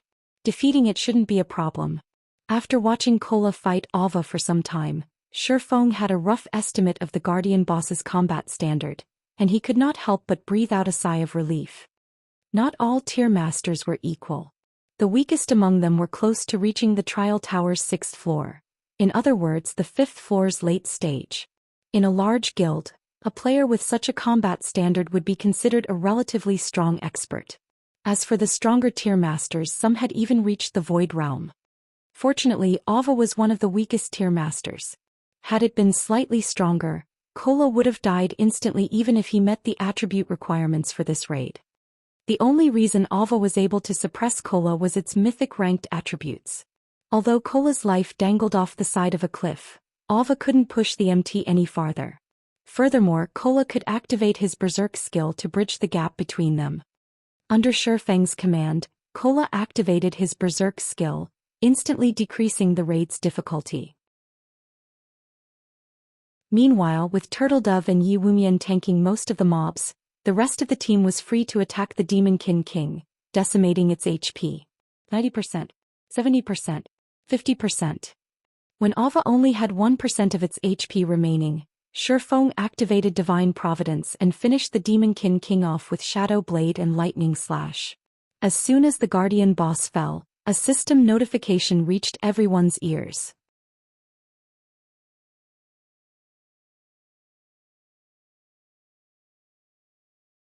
Hence, instead of splitting the guild's peak equipment among its many experts like the various superpowers, Zero Wing needed to concentrate its resources for greater effect. After Aqua Rose and Fire Dance equipped their new epic equipment, their basic attributes soared. Among the two, Fire Dance's current equipment lineup was simply dazzling. Fire Dance currently wore 6 pieces of epic equipment, as well as the fragmented legendary weapon, 1000 Transformations. Not even a super guild's guild leader was a match for her equipment now. Even if she encountered a superpower's apex experts, she'd have a high chance of triumphing. However, the Demonkin King's remaining items delighted Shifeng far more than the materials, weapons, and equipment the boss had dropped. No matter how many Demonkin patrol squads they had killed, he hadn't been able to get his hands on the last fragment of the magic-breaking crossbow design. Fortunately, it had finally dropped from the Guardian boss, completing the design. So, this is the magic-breaking crossbow? Sure enough, its production method isn't easy. It's no wonder why only superpowers had managed to mass-produce the weapon. Shifeng could not help his excitement as he gazed at the complete design in his hands. The magic-breaking crossbow had been the perfect tool for ordinary players to combat experts in the past. Even ordinary Tier 0 players could defeat Tier 3 and 4 experts with the power of this weapon. Because of this, the various large guilds had treated it like a precious treasure. Unfortunately, the magic-breaking crossbow design was incredibly rare, and as a result most guilds, those that hadn't acquired the design, had only amassed a small stockpile of the tool. Even Shadow had only collected around 500 crossbows after spending a long time accumulating them. Even so, a 100-man expert team that was fully equipped with magic-breaking crossbows could kill a Tier 4 player, much less 500 crossbows. The only downside to the magic-breaking crossbow was that it was a consumable item. It would disappear once its durability ran out. Hence, guilds avoided using the weapon unless they had no other choice. But now that Shifeng had the complete design, this flaw wouldn't be a problem. Although crafting the magic-breaking crossbow required very rare materials, a master engineer, a master forger, and a master alchemist, these requirements weren't a problem for Zero Wing. After Shifeng stored away the magic-breaking crossbow design, he shifted his attention to a small magic crystal box. Among the items the Demon King had dropped, this small box's value was only second to the magic-breaking crossbow design. This item was a bloodline box, capable of randomly generating a single bloodline when opened. The bloodline this box would generate would range between basic and advanced rank. The box was no less valuable than an ordinary fragmented legendary item. Hopefully it gives me something good. Once Divine Providence's cooldown had ended, Shifeng took a deep breath and activated the godly skill. He then activated the bloodline box. You're tuning in to the Zhou Xian's Legacy YouTube channel. Don't forget to subscribe and join us on this journey to catch the most captivating stories.